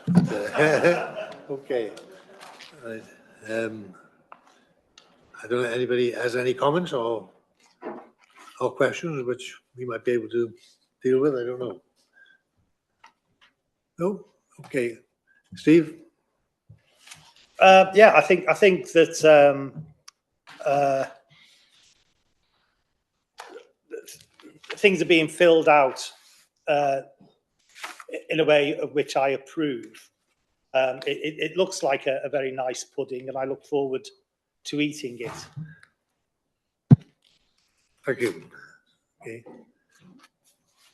Any other comments or questions? I think he comes over as quite a solid individual, and again, I think we're in fairly capable hands with Rob there currently. So, any other comments or questions? Okay. Yeah, there was no comment on particularly the role of the JGC in what he said there, was there? Or did I completely zone out at that point? I think the role of the JGC is covered in the next agenda item, business plan. Yeah. Oh, okay. He was talking to the JGC. Yes, okay. So at least he acknowledged we are there and deserve that. Okay, if we can move then, can I have a move and a second? We propose the recommendation to approve the attached draft WPP business plan. So move that. No seconded. All in favour? Thank you. Right, now we can move on now to item number 7, the Wales Pension Partnership draft business plan. And I'll ask the head of the Clwyd Pension Fund, Phil. Point of order, Mr. Chairman. Yes, sir. You didn't ask for votes against on that last item. I apologise. Those against? Thank you. Do you want that recorded? No, not necessary this time, thank you. Thank you. Right, so moving on to item number 7. Phil, will you lead us on this, please? Yes, I will. And my signal has just gone from my laptop, so I'll hold on. This is the WPP business plan. Yeah. Isn't it? Yes. Yes, thank you.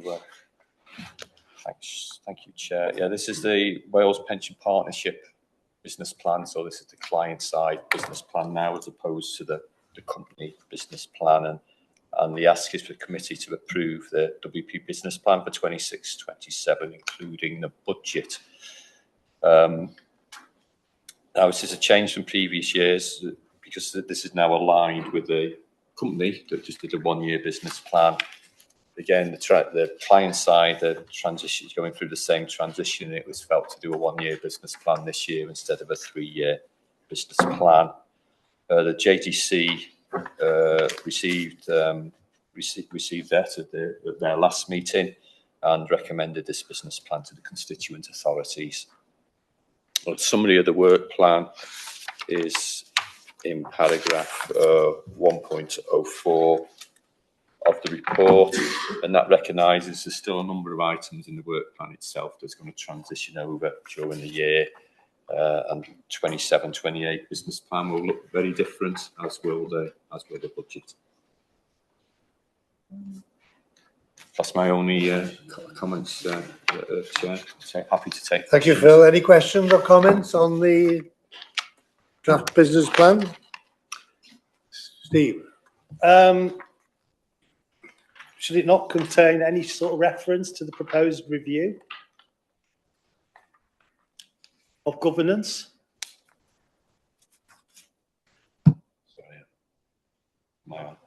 Yeah, I think this is a timing issue as to when this was produced.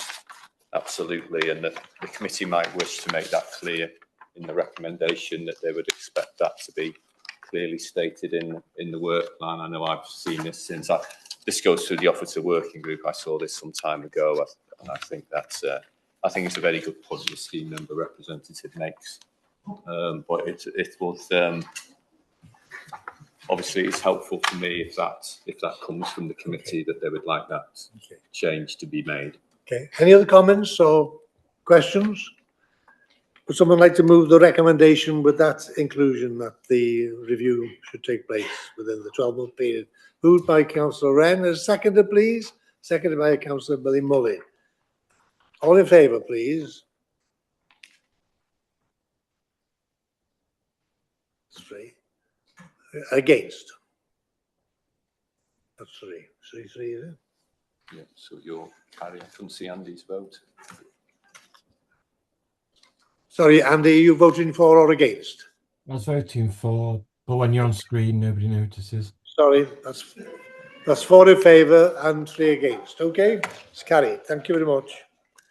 So we move on now to item number 8, the Clwyd Pension Fund Business Plan for 2026-27. Item 8 is the Clwyd Pension Fund Business Plan. I'll now hand over to the officers to present these items.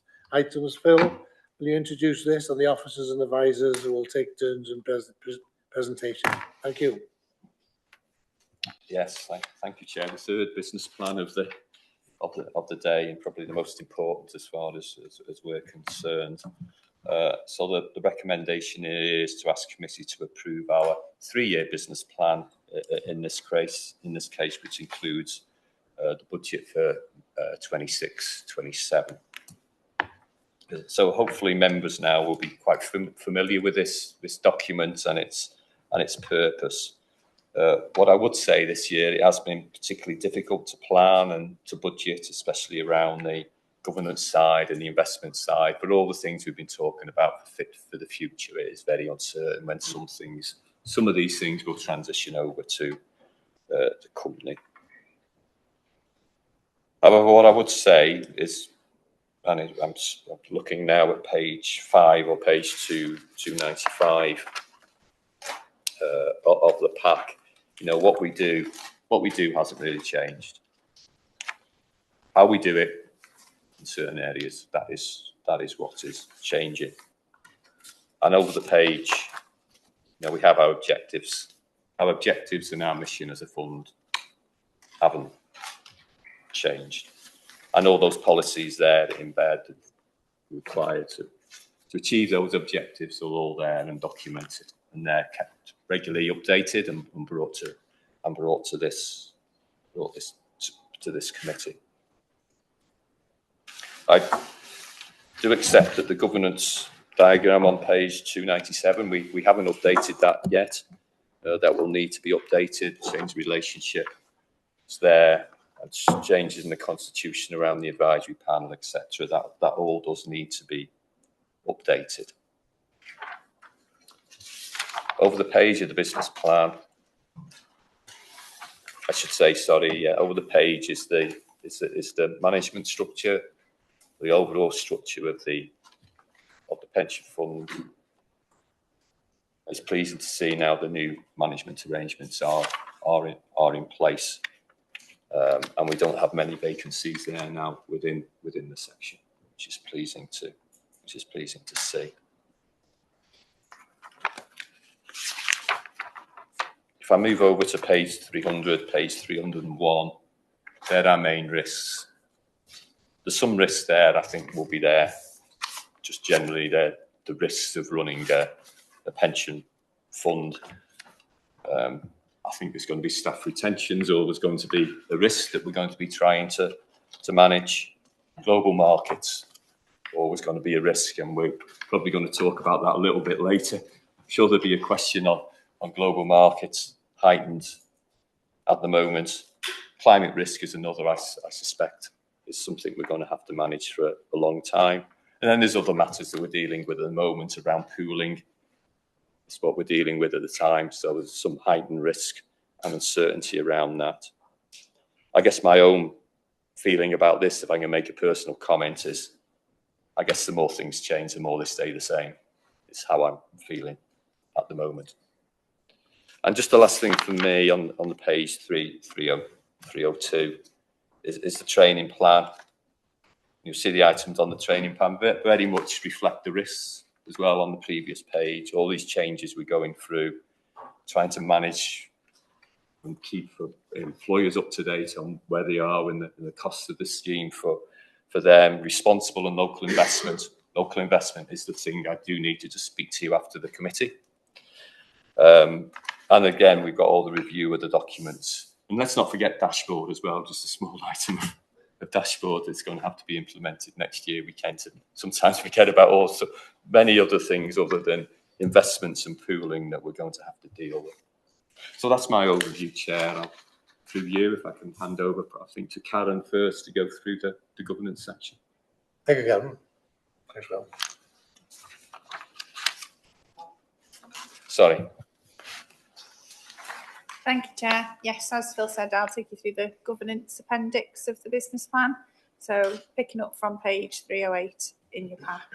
So this section provides an overview of governance aims and objectives, core business as usual governance activities, key governance risks, and the major governance related tasks planned in the business plan for the coming year.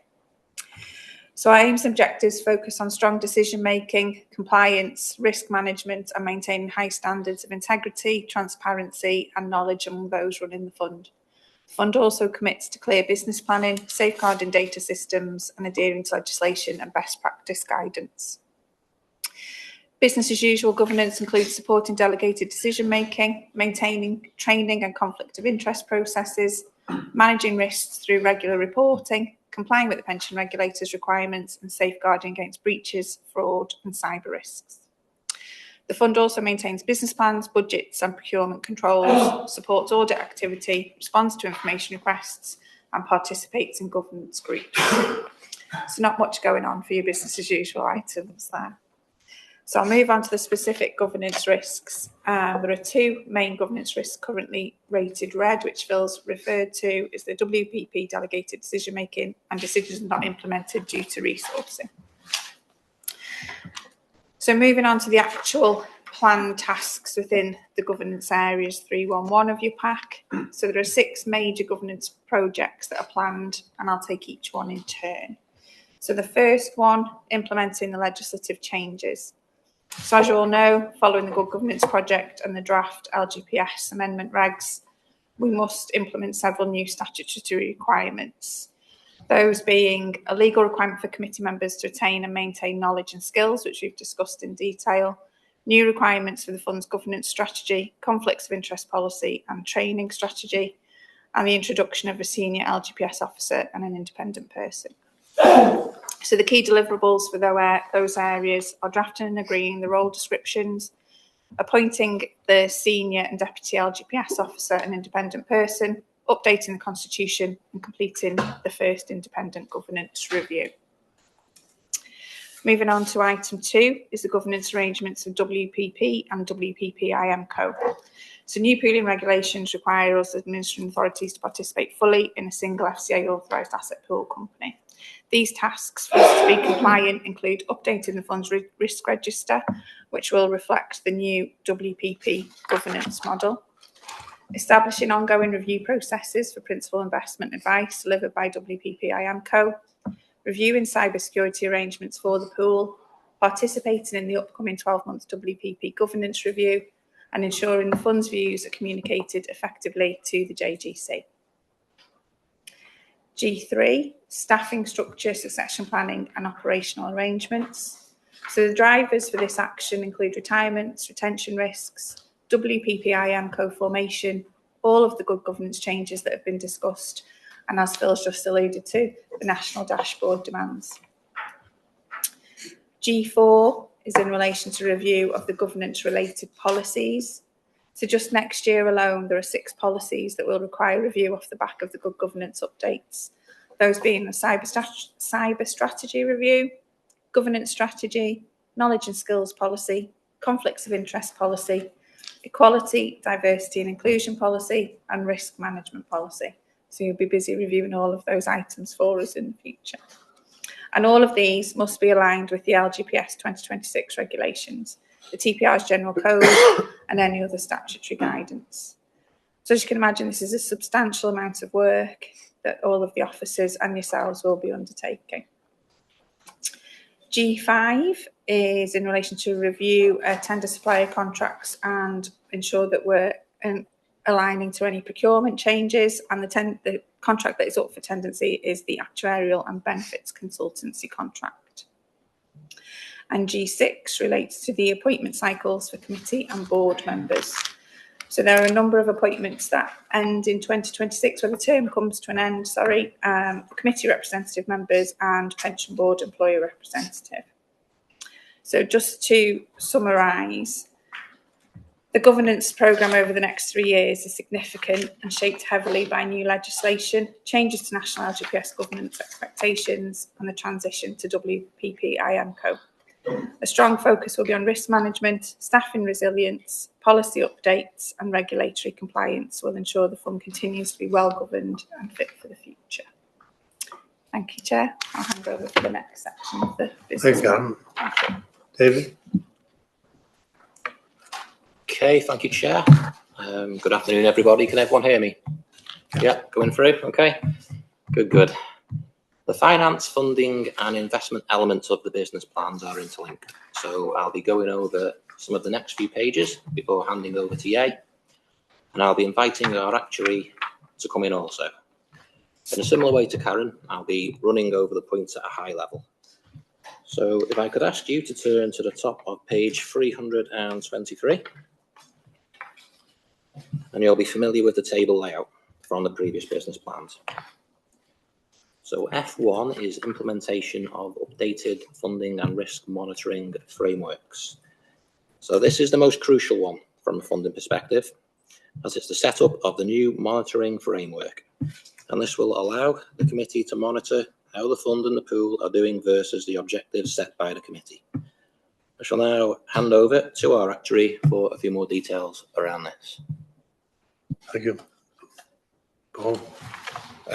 Thanks, Dave. I think it is worthwhile sort of just covering this in a little bit more detail because it has quite a number of strands given, you know, the changes that we've obviously been discussing in a number of other agenda items about how things are going to operate sort of going forward, especially in terms of the investment strategy and an implementation, which effectively underpins the financial health of the fund and being able to deliver obviously member benefits, but also sustainable contribution rates.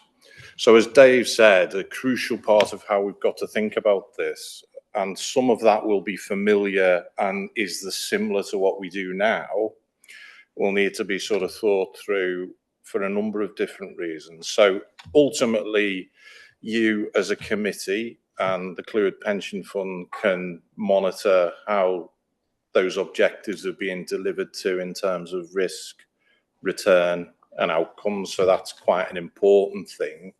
But there's a lot of different aspects to that, which I think will have to be brought into it. So this is going to be a different working relationship. So actually a lot of the information flow, which is used to help the committee to monitor that in conjunction with the officers and advisors, will have to be sort of worked through in the new environment and discussed with the pool and a number of different things, you know, that you've talked about. There's a lot of information that's going to be needed. So those working relationships and processes are going to be quite important. And I think thirdly, and equally as important, is as part of the sort of monitoring framework, and as you may recall, as we were going through the valuation, a critical part of the discussion was around what the use of the surplus in terms of contributions, in terms of the reserves. So part of this framework, or almost like an extension of what we currently do, is to actually think about how sustainable those contributions are to employers going forward in light of those objectives. So part of the extension of the framework that we discussed as part of the valuation, in particular with the major employers, you know, the councils and some of the larger employers, was to feed back information on how we're doing in terms of where contributions could be going. And that, you know, that we've talked about contribution sustainability, because that's actually quite crucial, as we know from the discussions as part of the valuation for council budgets. And I think at the backdrop of that, I think it's worthwhile, you know, mentioning that there's obviously a lot of noise around the LGPS, especially in terms of funding, in terms of where things are going. And I'm sure you've all read the sort of various press articles about, you know, from different political spectrums and certain people in the press about, you know, the use of that money. Now, why that's important, I think, for sort of monitoring, and this is not just for a Clwyd perspective, I think it's a general point, is that we get that monitoring framework and the high level metrics about funding and that correct and in the right position to sort of manage that effectively. Because a lot of the noise I feel has come from the sector is because there's been misinterpretation of some of those metrics. So part of that, you know, is an output of having a discussion around this framework, given all those different changes. So what will come out of that is a lot of it will be familiar and things that you've seen, and we've talked about before around how the risk management frameworks operating, what the funding level is, but it'll be sort of further things which will be brought back to committee sort of later in the year in terms of sort of overall agreement of how that would be going forward. So hopefully that gives you a bit more colour to that item. I'm happy to take questions later on when we've been through the business plan, if there is any. Thank you. Questions on this? Okay. Dave, you want to come back in? I do, yeah. Okay, thank you, Paul. Again, can everyone hear me? Yeah, I can never quite make out whether these machines are working or not. So, yeah. Okay. So the next one is F2. So it's the interim funding review. So this is quite a straightforward one, really. This simply bridges the gap, the next 3 years to the next triennial valuation. Moving on at F3, we have the implementation of the new financial system. So we use our host authority's financial system and they are looking to change the system. So we're seeing this as an opportunity to create some more efficient processes in what we do. So we've been working with them on a project group and I've provided our requirements to Flintshire, who are on board with them all. Unfortunately, there is a slight delay from Flintshire's side, but it's only a short delay, so this will be coming in soon. F4 is the funding strategy statement review and that triennial actuarial valuation. You're very familiar with this. You've just completed one. So I don't feel the need to talk about that at length. Only just to remind you all, I'm sure you already know, it's a legal requirement for the fund to do this every 3 years. That's all I really wanted to say. I just wanted to pick out the highlights as I mentioned earlier. So unless there should be any questions, then through the chair, if I was able to pass over to Ye to cover the pooling and investments. Okay, can we carry on? Ye? Yep. Thanks, Chair. Okay, yeah, I tend to go through this really at the high level. There's 3 key tasks concerning the pooling investment part of the business plan. So firstly, I1, the review of the investment strategy statement. This relates to the new draft regulations reflecting the fit for the future proposals, which are nearing finalisation and expected to be formally enacted within 2026. And the fund will need to produce an updated ISS as part of this process to reflect the new regulatory requirements which is assumed to be by the 30th of September 2026. Just down a page on page 329, if I can draw your attention to the second key task, which is I2, which relates to the pool and transitional arrangements that we've heard about throughout the course of this meeting. Primarily, it relates to the transition of the pooled assets from the fund to the pool, which is noted to be by the 31st of March 2026, in line with the fit for the future consultation, as well as then going forward for the fund to receive their sort of principal investment advice from the asset pool. Within that too, there's these that sort of look towards the pool developing its own in-house asset management capabilities, and also for them to then perform due diligence and investment decisions on local investments going forward, which are proposed by the fund. There's also a point to note around the sort of number of governance changes largely derived from the good governance report as well, which is anticipated to be sort of all of these sort of transitional arrangements are anticipated to occur during the next full year ahead. So I think we'll be checking in sort of on a quarterly basis, just updating those where we are in those timescales as we often do.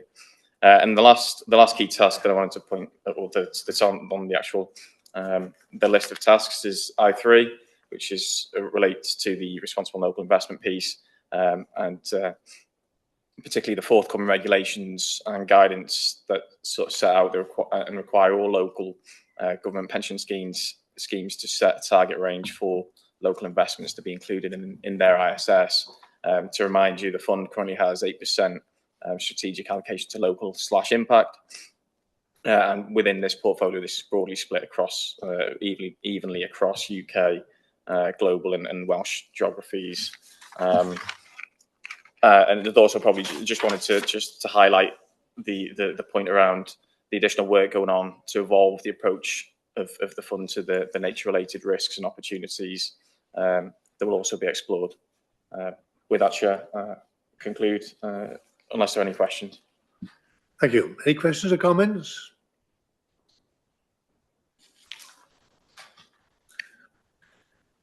In terms of the local investment, 8% strategic allocation currently, but as you say, that's evenly spread across global, UK and Welsh geographies. I guess, there's a strong desire really for this committee and so on that as much money as possible and feasible should be probably spent as locally as possible, i.e. in the Clwyd area, for example.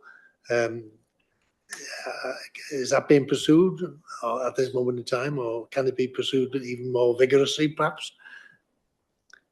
Yeah, the sort of evenly broad allocation to those geographies is sort of just has happened naturally over what we've been investing in.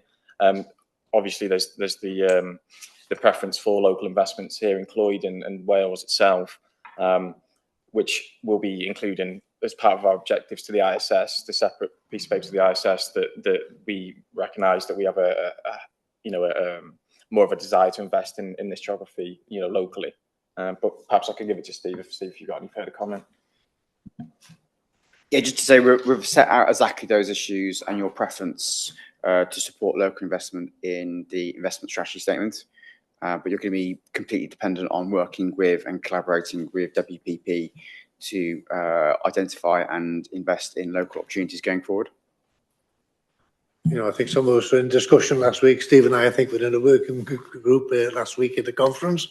And again, it was on local investments, I think it was interesting to hear what's taking place elsewhere. I think we were with a guy from Gloucester, weren't we? I think he was the chairman of the pension fund there. And again, they've heavily invested in housing and their affordable housing. Again, I'm sure that would have an appeal probably in our own area as well. I know we'll probably be doing something of that nature already, but Steve, you want to come back? Yeah, that's exactly. You have made commitments to invest in sort of local housing already.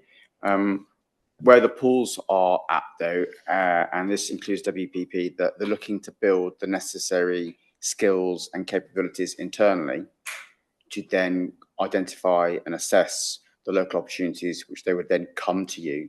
So I think the pace at which you're likely to be able to make future investments will be perhaps slower than what you've been used to over the last few years, but that's all as a result of the pools needing to upskill and develop resources to meet fit for the future requirements. Thank you. Steve, you want to go in? Yeah, I mean, that is a slight area of concern because delay can mean that you miss the boat or get on the boat at a later stage, which leads to a reduction in return. Yeah, I think it's how opportunities are first of all encouraged. North Wales Corporate Joint Committee, whatever, needs to create an environment in which opportunities are encouraged, and then it's about how they are assessed and put through the pipeline as quickly as possible to take advantage of the environment that's created that opportunity. Yeah. Okay. Any other comments or questions from members, please? Karen. Karen. Thank you, Chair. If I just provide an update on the final part of the business plan, in my opinion, the most important one, the administration, communication and employee liaison team. So business as usual activity is listed on page 333, and these areas of work span the full member life cycle and supports employers, pensioners and beneficiaries. So as you can see on the business plan, the activities fall into two categories: regulatory driven essential work and fund driven priorities. As there's a high number of these, I'll just call out a few of them. So the first one being the McLeod judgment. This is in its final stages now and will hopefully be concluded this year. So we are nearing completion of the data validation and upload. We will be issuing the annual benefit statements and deferred benefit statements to the remaining 3% of members that didn't receive their McLeod ready benefit statement last year. So just to clarify, if you remember from my update, everybody received a benefit statement. So we were compliant with the regulatory requirement for all members to receive a benefit statement, but 3% of our members didn't have the required McLeod item within that benefit, within that statement, which the fund used a delegation to extend to August 26 to allow us to be compliant by that time frame. So we are well on our way to being compliant for those 3% of members. We are continuing to work through the benefit rectification for the remaining pensioners and dependents, and a full update for this will be mentioned in the administration update later. But obviously this is being carried over into this business plan that's being put for approval now. We are hoping to implement the final regulations and guidance when issued. Moving on to A2, which is National Pension Dashboard. As Phil mentioned earlier, this is hopefully going live during the lifetime of this business plan. So we will be ongoing with data cleansing, testing our member matching criteria and developing communications ahead of the public launch, which currently is expected in 2027. A3, survivor benefit changes. So remember that we had a lot of court cases that impacted how we currently calculate and administer survivor pensions. So those cases were Goodwin, Elms, and in addition, we've got the equalisation and backdating of death grant changes.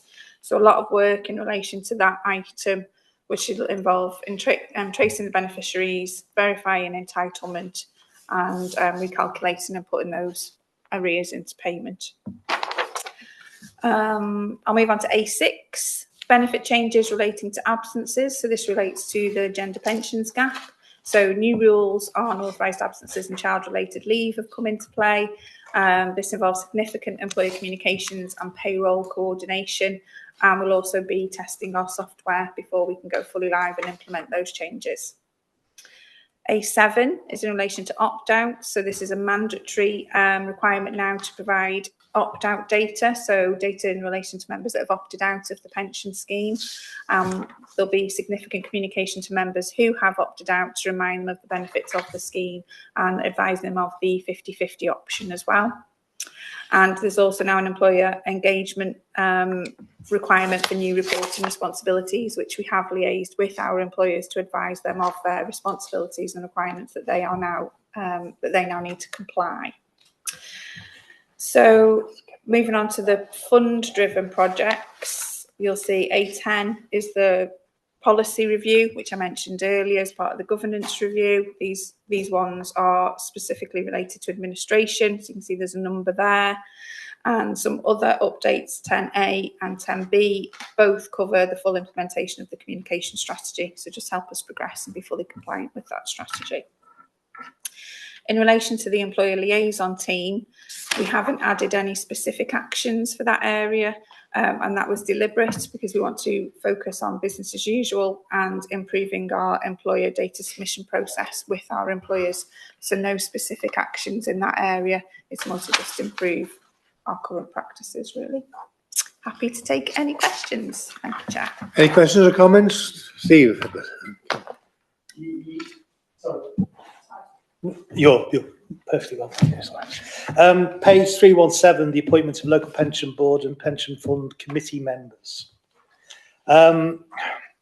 Given my comments earlier regarding maintaining continuity as best we possibly can I suggest that we possibly look at a one-time only change in the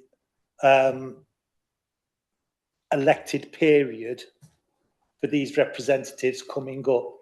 In my own case, might I suggest an appointment for only 2 years or 3 years, which will then, similar changes could be made to the rest of the representatives so that we only get one change in representative at a time.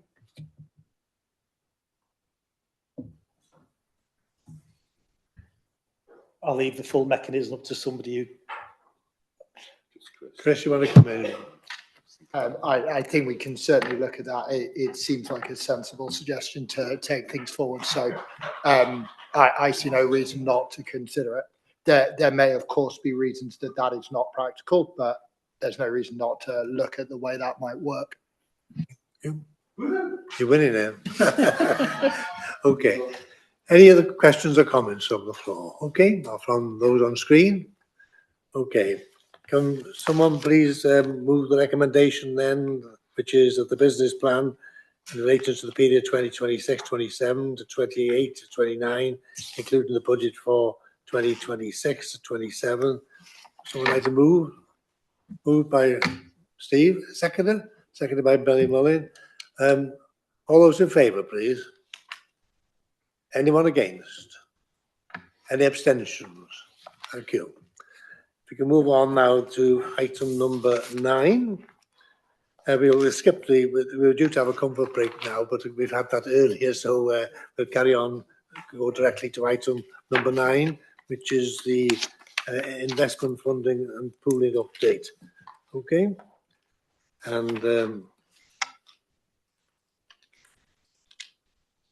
yeah, and if I may ask, the first question really is in relation to the recent conflict in the Middle East, the geopolitical issues relating to that conflict, and the resulting volatility in oil prices, government bond yields, and equality market impacted on our asset value and funding position. I don't know whether Paul or Steve could answer the questions. But thank you. I think Paul's going to start off with some comments on the funding position, then I'll touch on impact on financial markets. Thank you. Thanks, Chair. So we've obviously been sort of monitoring this. We don't have all the information to sort of look at this accurately because we don't have sort of daily updates of the asset values for the fund. But what we can do is sort of look at sort of broad movements. So I think if we sort of put the overall financial health, and we sort of focus on funding level, we're 111% at the valuation date, which is nearly a year ago now. But we were actually quite ahead of target, so we were bumping along quite nicely.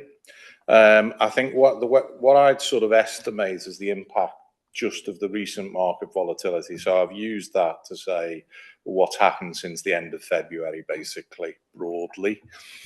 I think that in isolation is probably a hit of sort of 4 to 5% on the funding level.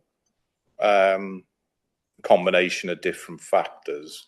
And if the sort of assets, so part of that won't allow for some of the things we know sort of protecting the fund in terms of sort of forward-looking inflation because we don't have the information. But I think that's a reasonable estimate. However, where that sort of leaves us compared to sort of our pathway since the valuation is we're probably still slightly ahead of target overall. So I think it's got to be thought about in that context. But what it does show is obviously we talked about the monitoring and things. So, and part of the conflict will be not necessarily short-term volatility. If it's a sort of long-term change around where inflation's going, where sort of markets are going, and that's something we, collectively will return to. So we are not in a bad position, but it could have been better is probably my conclusion for the fund. Thank you. Oh, Steve? Yeah, in terms of financial markets, clearly from a sort of macro perspective, just the sheer amount of like potential uncertainty has increased a lot because of you don't know what's exactly going to happen. But in terms of financial markets, they're certainly down over the last month or so, perhaps not as down as many people might have expected. So global equity markets are down single digits, 3 or 4%. Some markets are down more than others. UK is down about 10. You don't have any direct exposure to UK equities. If you look at equity markets year to date, again, global equity markets are only down about 3 or 4%. So relatively benign in the sort of context of things. Clearly, inflation is expected to go up, but we'd expect your strategy to give a greater level of protection to changes in inflation expectations, given the increase in exposure to innocent gilts that has been implemented this quarter. Other point to note is we've been working on the project to unwind the TAA portfolio. So that had been done on a sort of phased basis. So I think that was a good piece of risk management to do that over time and not do it all in one go. We have seen bond yields increase a little bit and also credit spreads. We're actually due to make the 6% investment in sterling corporate bonds next week at the end of March. So we actually think you'll be investing in corporate bonds at slightly more favourable conditions than they were at the start of this year. If equity markets do take a turn for the worse and see like very dramatic falls, talking of the order of like minus 20% plus, you'd get additional protection from the equity protection strategy that you've got, which covers just over sort of half of the equities. So there's obviously a lot going on, but we don't think markets have moved to the downside that much so far. But obviously they could do, and we continue to monitor things carefully for you. Thank you for that update. Any questions or comments? Steve? How useful would it be to be in Jared Kushner's WhatsApp group?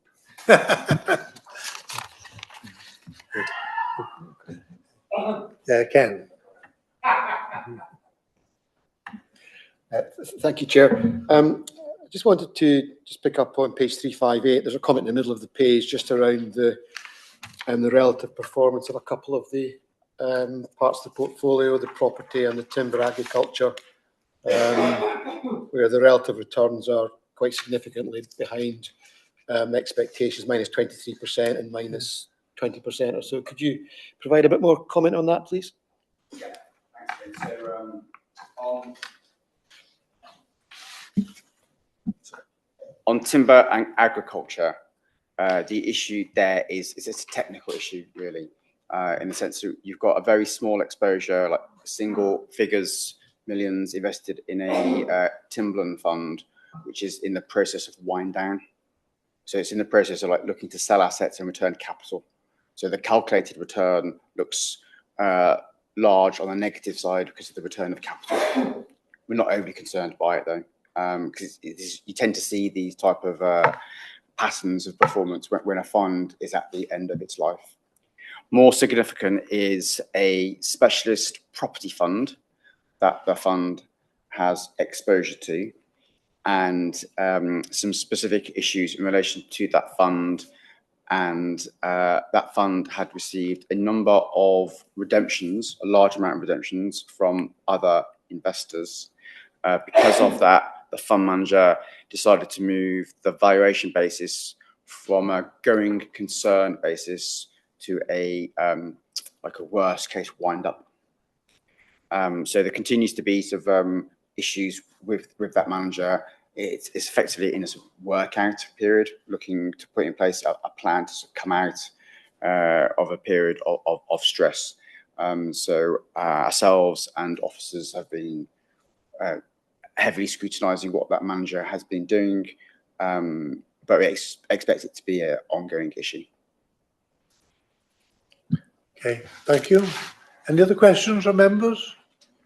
Okay. Right, would someone like to move the recommendation? Just to note the report, okay? It'll be moved by Anthony Wren and seconded by Billy Monaghan. All in favour, please. Thank you. Anyone against? Any abstentions? No, thank you very much. So we can move on now to item number 10, climate change analysis update. This is a public item. However, if members would like to discuss the exempt information, which includes comments on specific companies provided in the additional appendices at item 12, we will need to go into private session. Okay. I'll now hand over now to our investment consultants from Mercer. Thank you. Thank you, Chair. This item, by way of background, this is the fourth time that the fund has done in old money phrase, TCFD report. The TCFD report framework is actually no longer, it's been disbanded. It's now called a climate governance disclosures report. It's not mandatory to do so for the LGPS. So you've done this on a voluntary basis, very much part of your best practice good governance. So I think that's important to remember. Highlights from this report include the fact that we're looking to make incremental progression across all areas on a year-on-year basis. To that end, data in being able to get reliable, robust data across all asset classes is a continued issue for the industry. But pleasingly, we've been able to expand the level of analysis on the portfolio. Last time it was on 65% of the assets. That's now increased to 85%, 83%, sorry. The main area of progress we've been able to get is in relation to the substantial private markets portfolio that you've got. We've been able to cover about a half of that. So again, we'll look to make progress next year. You're very much dependent on the managers being able to get high quality data from the companies that they invest in. So we expect further progress on that over time. On the equities, so your overall fund objective is to get to a position of net zero by 2045. We're looking to do that across all of the portfolio, but the main emphasis where we've got the most accurate data is on the equities. And I won't go in detail, but you can see from the report that the equities, within the equities, you continue to make progress, and you're well ahead of the interim objectives that you have set, which is obviously pleasing. There's additional analysis in this report on the TAA portfolio. Been spending a lot of time, a lot of emphasis on that last year to try and improve the credentials of that portfolio from a net zero perspective. That's obviously somewhat academic now, given that that fund has been wound down. We've also done significantly more analysis in terms of nature and TNFD. What I would say about that at this stage, that analysis is very, very nascent and very early stage relative to what other investors are doing. I think we need to give further consideration as to how that analysis can be made useful and what implications it has.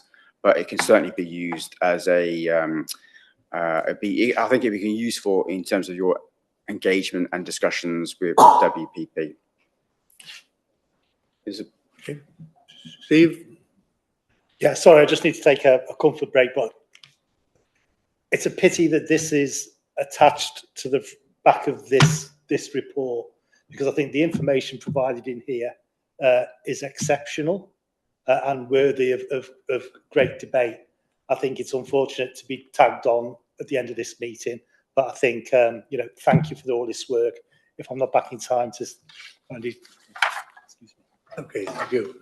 So I meant to say actually that we appreciate there's a huge amount of analysis, words and numbers here, especially in relation to the climate governance report. If the committee have any comments, questions or suggested changes, please send to officers and ourselves outside of the meeting, and we'll follow up on those. Because of the extent of the analysis as well, it might be worth having a training session or a briefing session to go into a bit more detail, because what you're doing here generally is at the forefront in the industry, not just in relation to LGPS investors, but other types of investors as well. I did want to touch on one final thing, Chair, and that is a table on page 381 in the pack, and that is in relation to the fossil fuel exclusion policy that the committee has and that we monitor as part of producing the climate change report. So the table that we're showing here is, the committee will remember its policy of wanting to avoid investing in companies that generate certain levels of percentage of their revenue from activities in relation to coal, oil and gas. So every year, as at the end of March, we monitor what exposure you have. And so you do have some exposure to companies that have been in breach of these thresholds. And I just wanted to explain what the table shows. So for example, in relation to the percentage of revenue coming from exploration, mining, extraction, distribution of coal, the minimum objective and both the ambition is to not invest in companies that generate more than 1% of their revenue from those activities. So that 1% already is it's quite a high hurdle. It's only a very small percentage that is allowed. So we identified that you've got exposure to one company. I can't give the name of the company in the public session, but it could be described as a North American railway company. So it's one company. It represents 0.25% of your investment in the WPP Sustainable Active Equity Fund, which equates to about 0.03% of total assets. So it's very small. But what this company does, the reason why it's in the portfolio, we've investigated this with Russell, the underlying solutions manager, is so the investment manager invested in this company on the basis of the emissions avoided from its activity. And as a railway company, it transports coal to various places across North America. And transporting coal is a lot less carbon intensive than doing it by truck, which is the main alternative. This company is also actually very committed to making some further progress to adopting goals to reduce its carbon emissions over time. So the underlying manager considers this company to be a good fit for the Sustainable Active Fund on the basis that it's looking to have a real world impact to the sort of climate transition. But happy to take more specific questions if there are on this in private session. Yeah, I think we've noticed that in previous reports, where a company or a firm are actually taking measures to actually deal with the issue. That's a positive, really. I looked at it as a positive.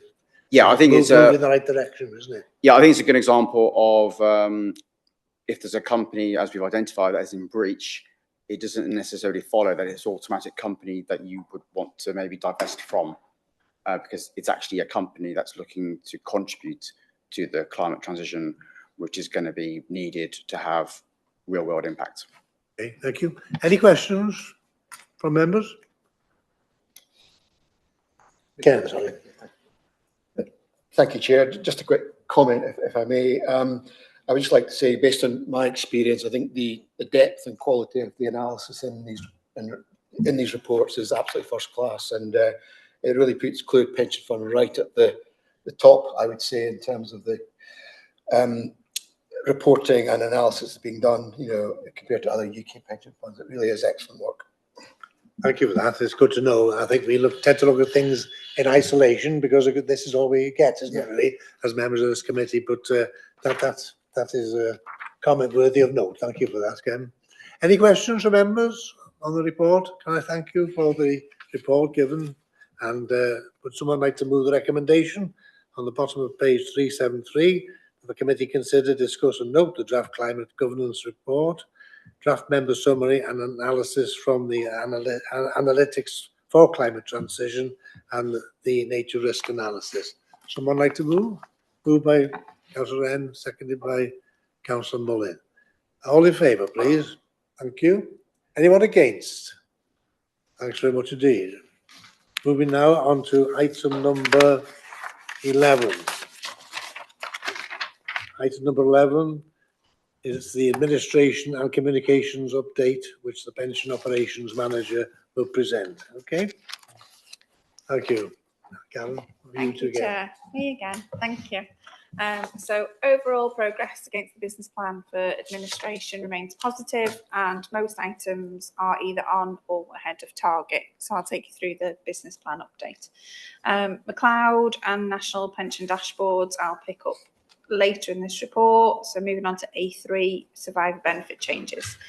So work is ongoing to trace and assess eligibility of cohabiting partners going back to 2008. I know I've mentioned this work to you previously, and this work will continue into the 26-27 business plan that was just approved. So A4, other national changes. Phase 1 of the regulations following the government's access and fairness consultation were laid in March. These include changes to survivor benefits, gender pension gap reporting and minor McLeod adjustments. It also includes the removal of the lifetime allowance, and we're expecting further regulations in relation to the normal minimum pension age, access for councillors and mayors, academies and new fair deal. They will be included, or are included, sorry, in the 26-27 business plan. A7, communication strategy implementation. So website migration and member self-service upgrade has been completed. A new starter roadmap has been launched and is on the website, and opt-out communications have been completed as part of this objective. There is a new suite of additional voluntary contribution communications for members that's in use, but some areas of this item, such as the plain English review, are behind schedule and are rolling into the 26-27 business plan. A7B is the finance team communication part of the website. As you can imagine, we've had other priorities recently in this area, so delays to that part of the website have been expected, and that has been moved into the 26-27 business plan.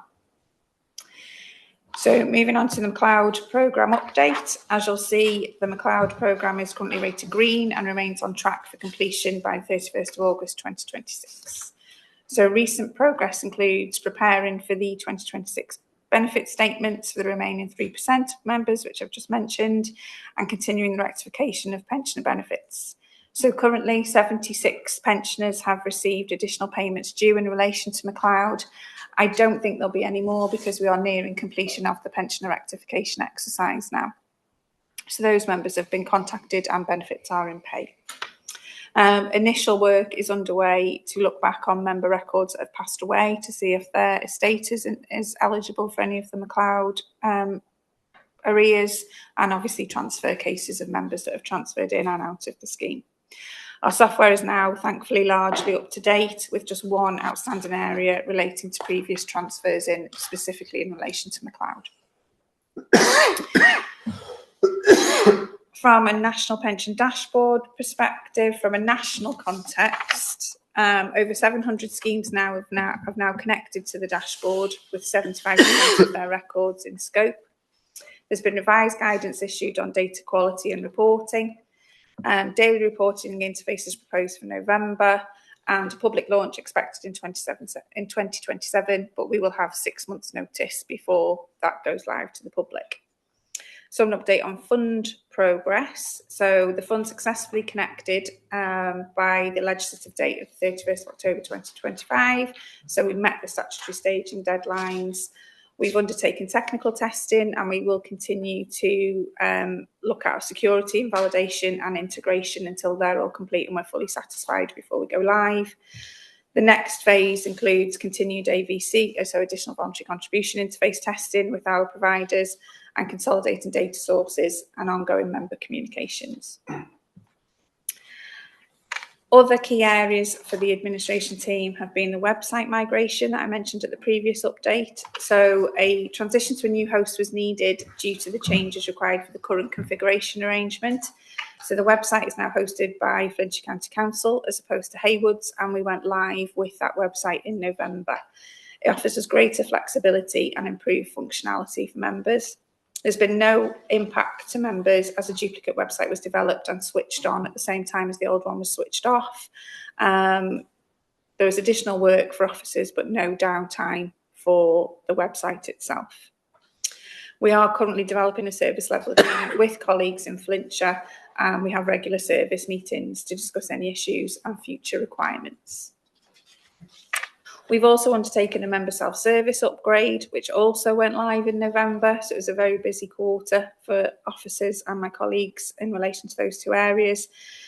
That has had improved navigation functionality, and it also includes the new retirement living standard links for members so that they can better plan for their retirement, and it offers a much better user experience.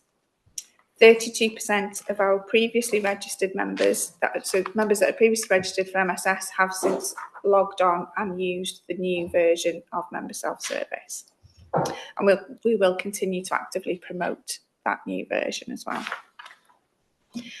We recently undertook the second staff satisfaction survey. We had a high response rate of 77%.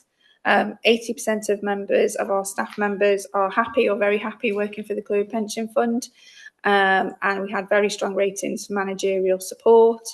The new office environment was rated highly.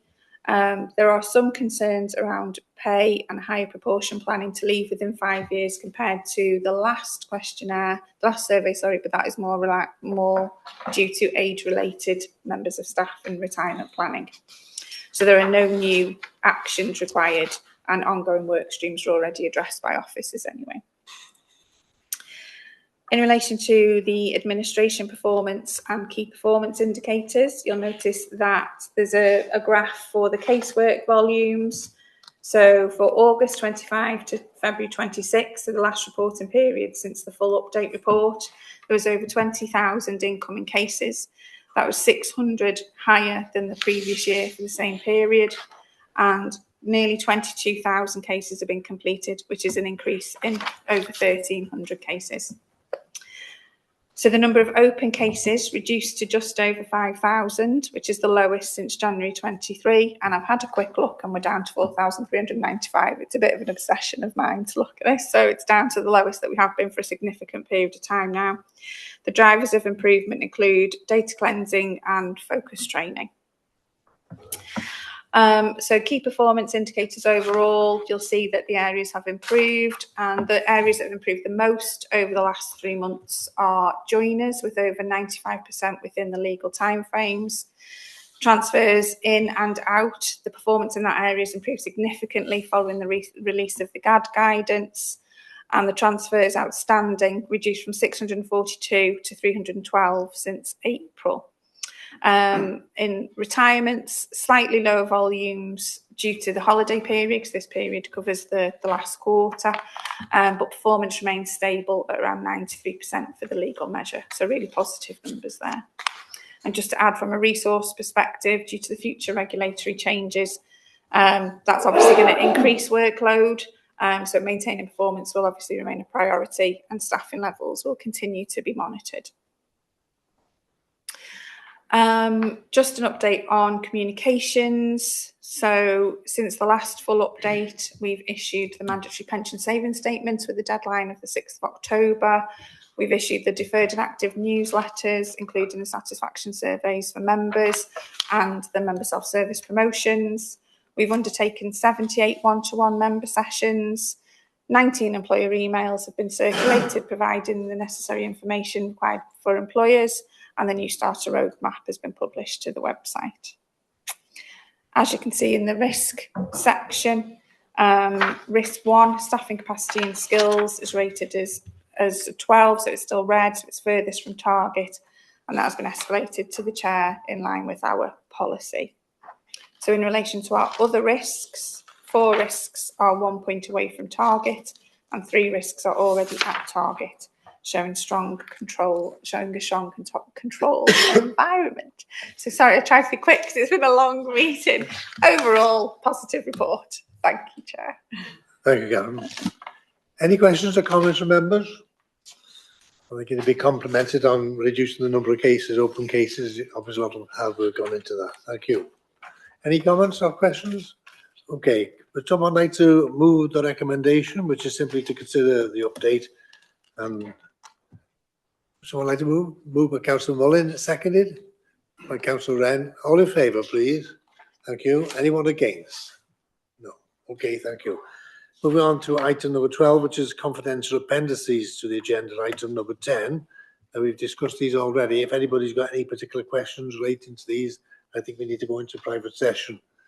Okay, does anybody have any particular issues they want to raise under item 10 under these appendices? Because we will need to go into private session. No?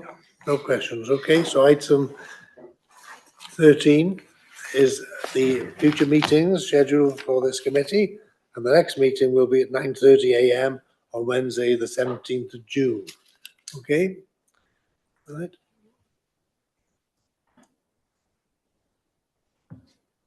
We also, just to remind members, we have a briefing meeting at the end of this meeting, a brief one as well, I think. Okay? So I'll conclude and end the formal part of this meeting. Thank you very much to you all for your attendance and your contributions. Thank you very much indeed, officers and members. Thank you.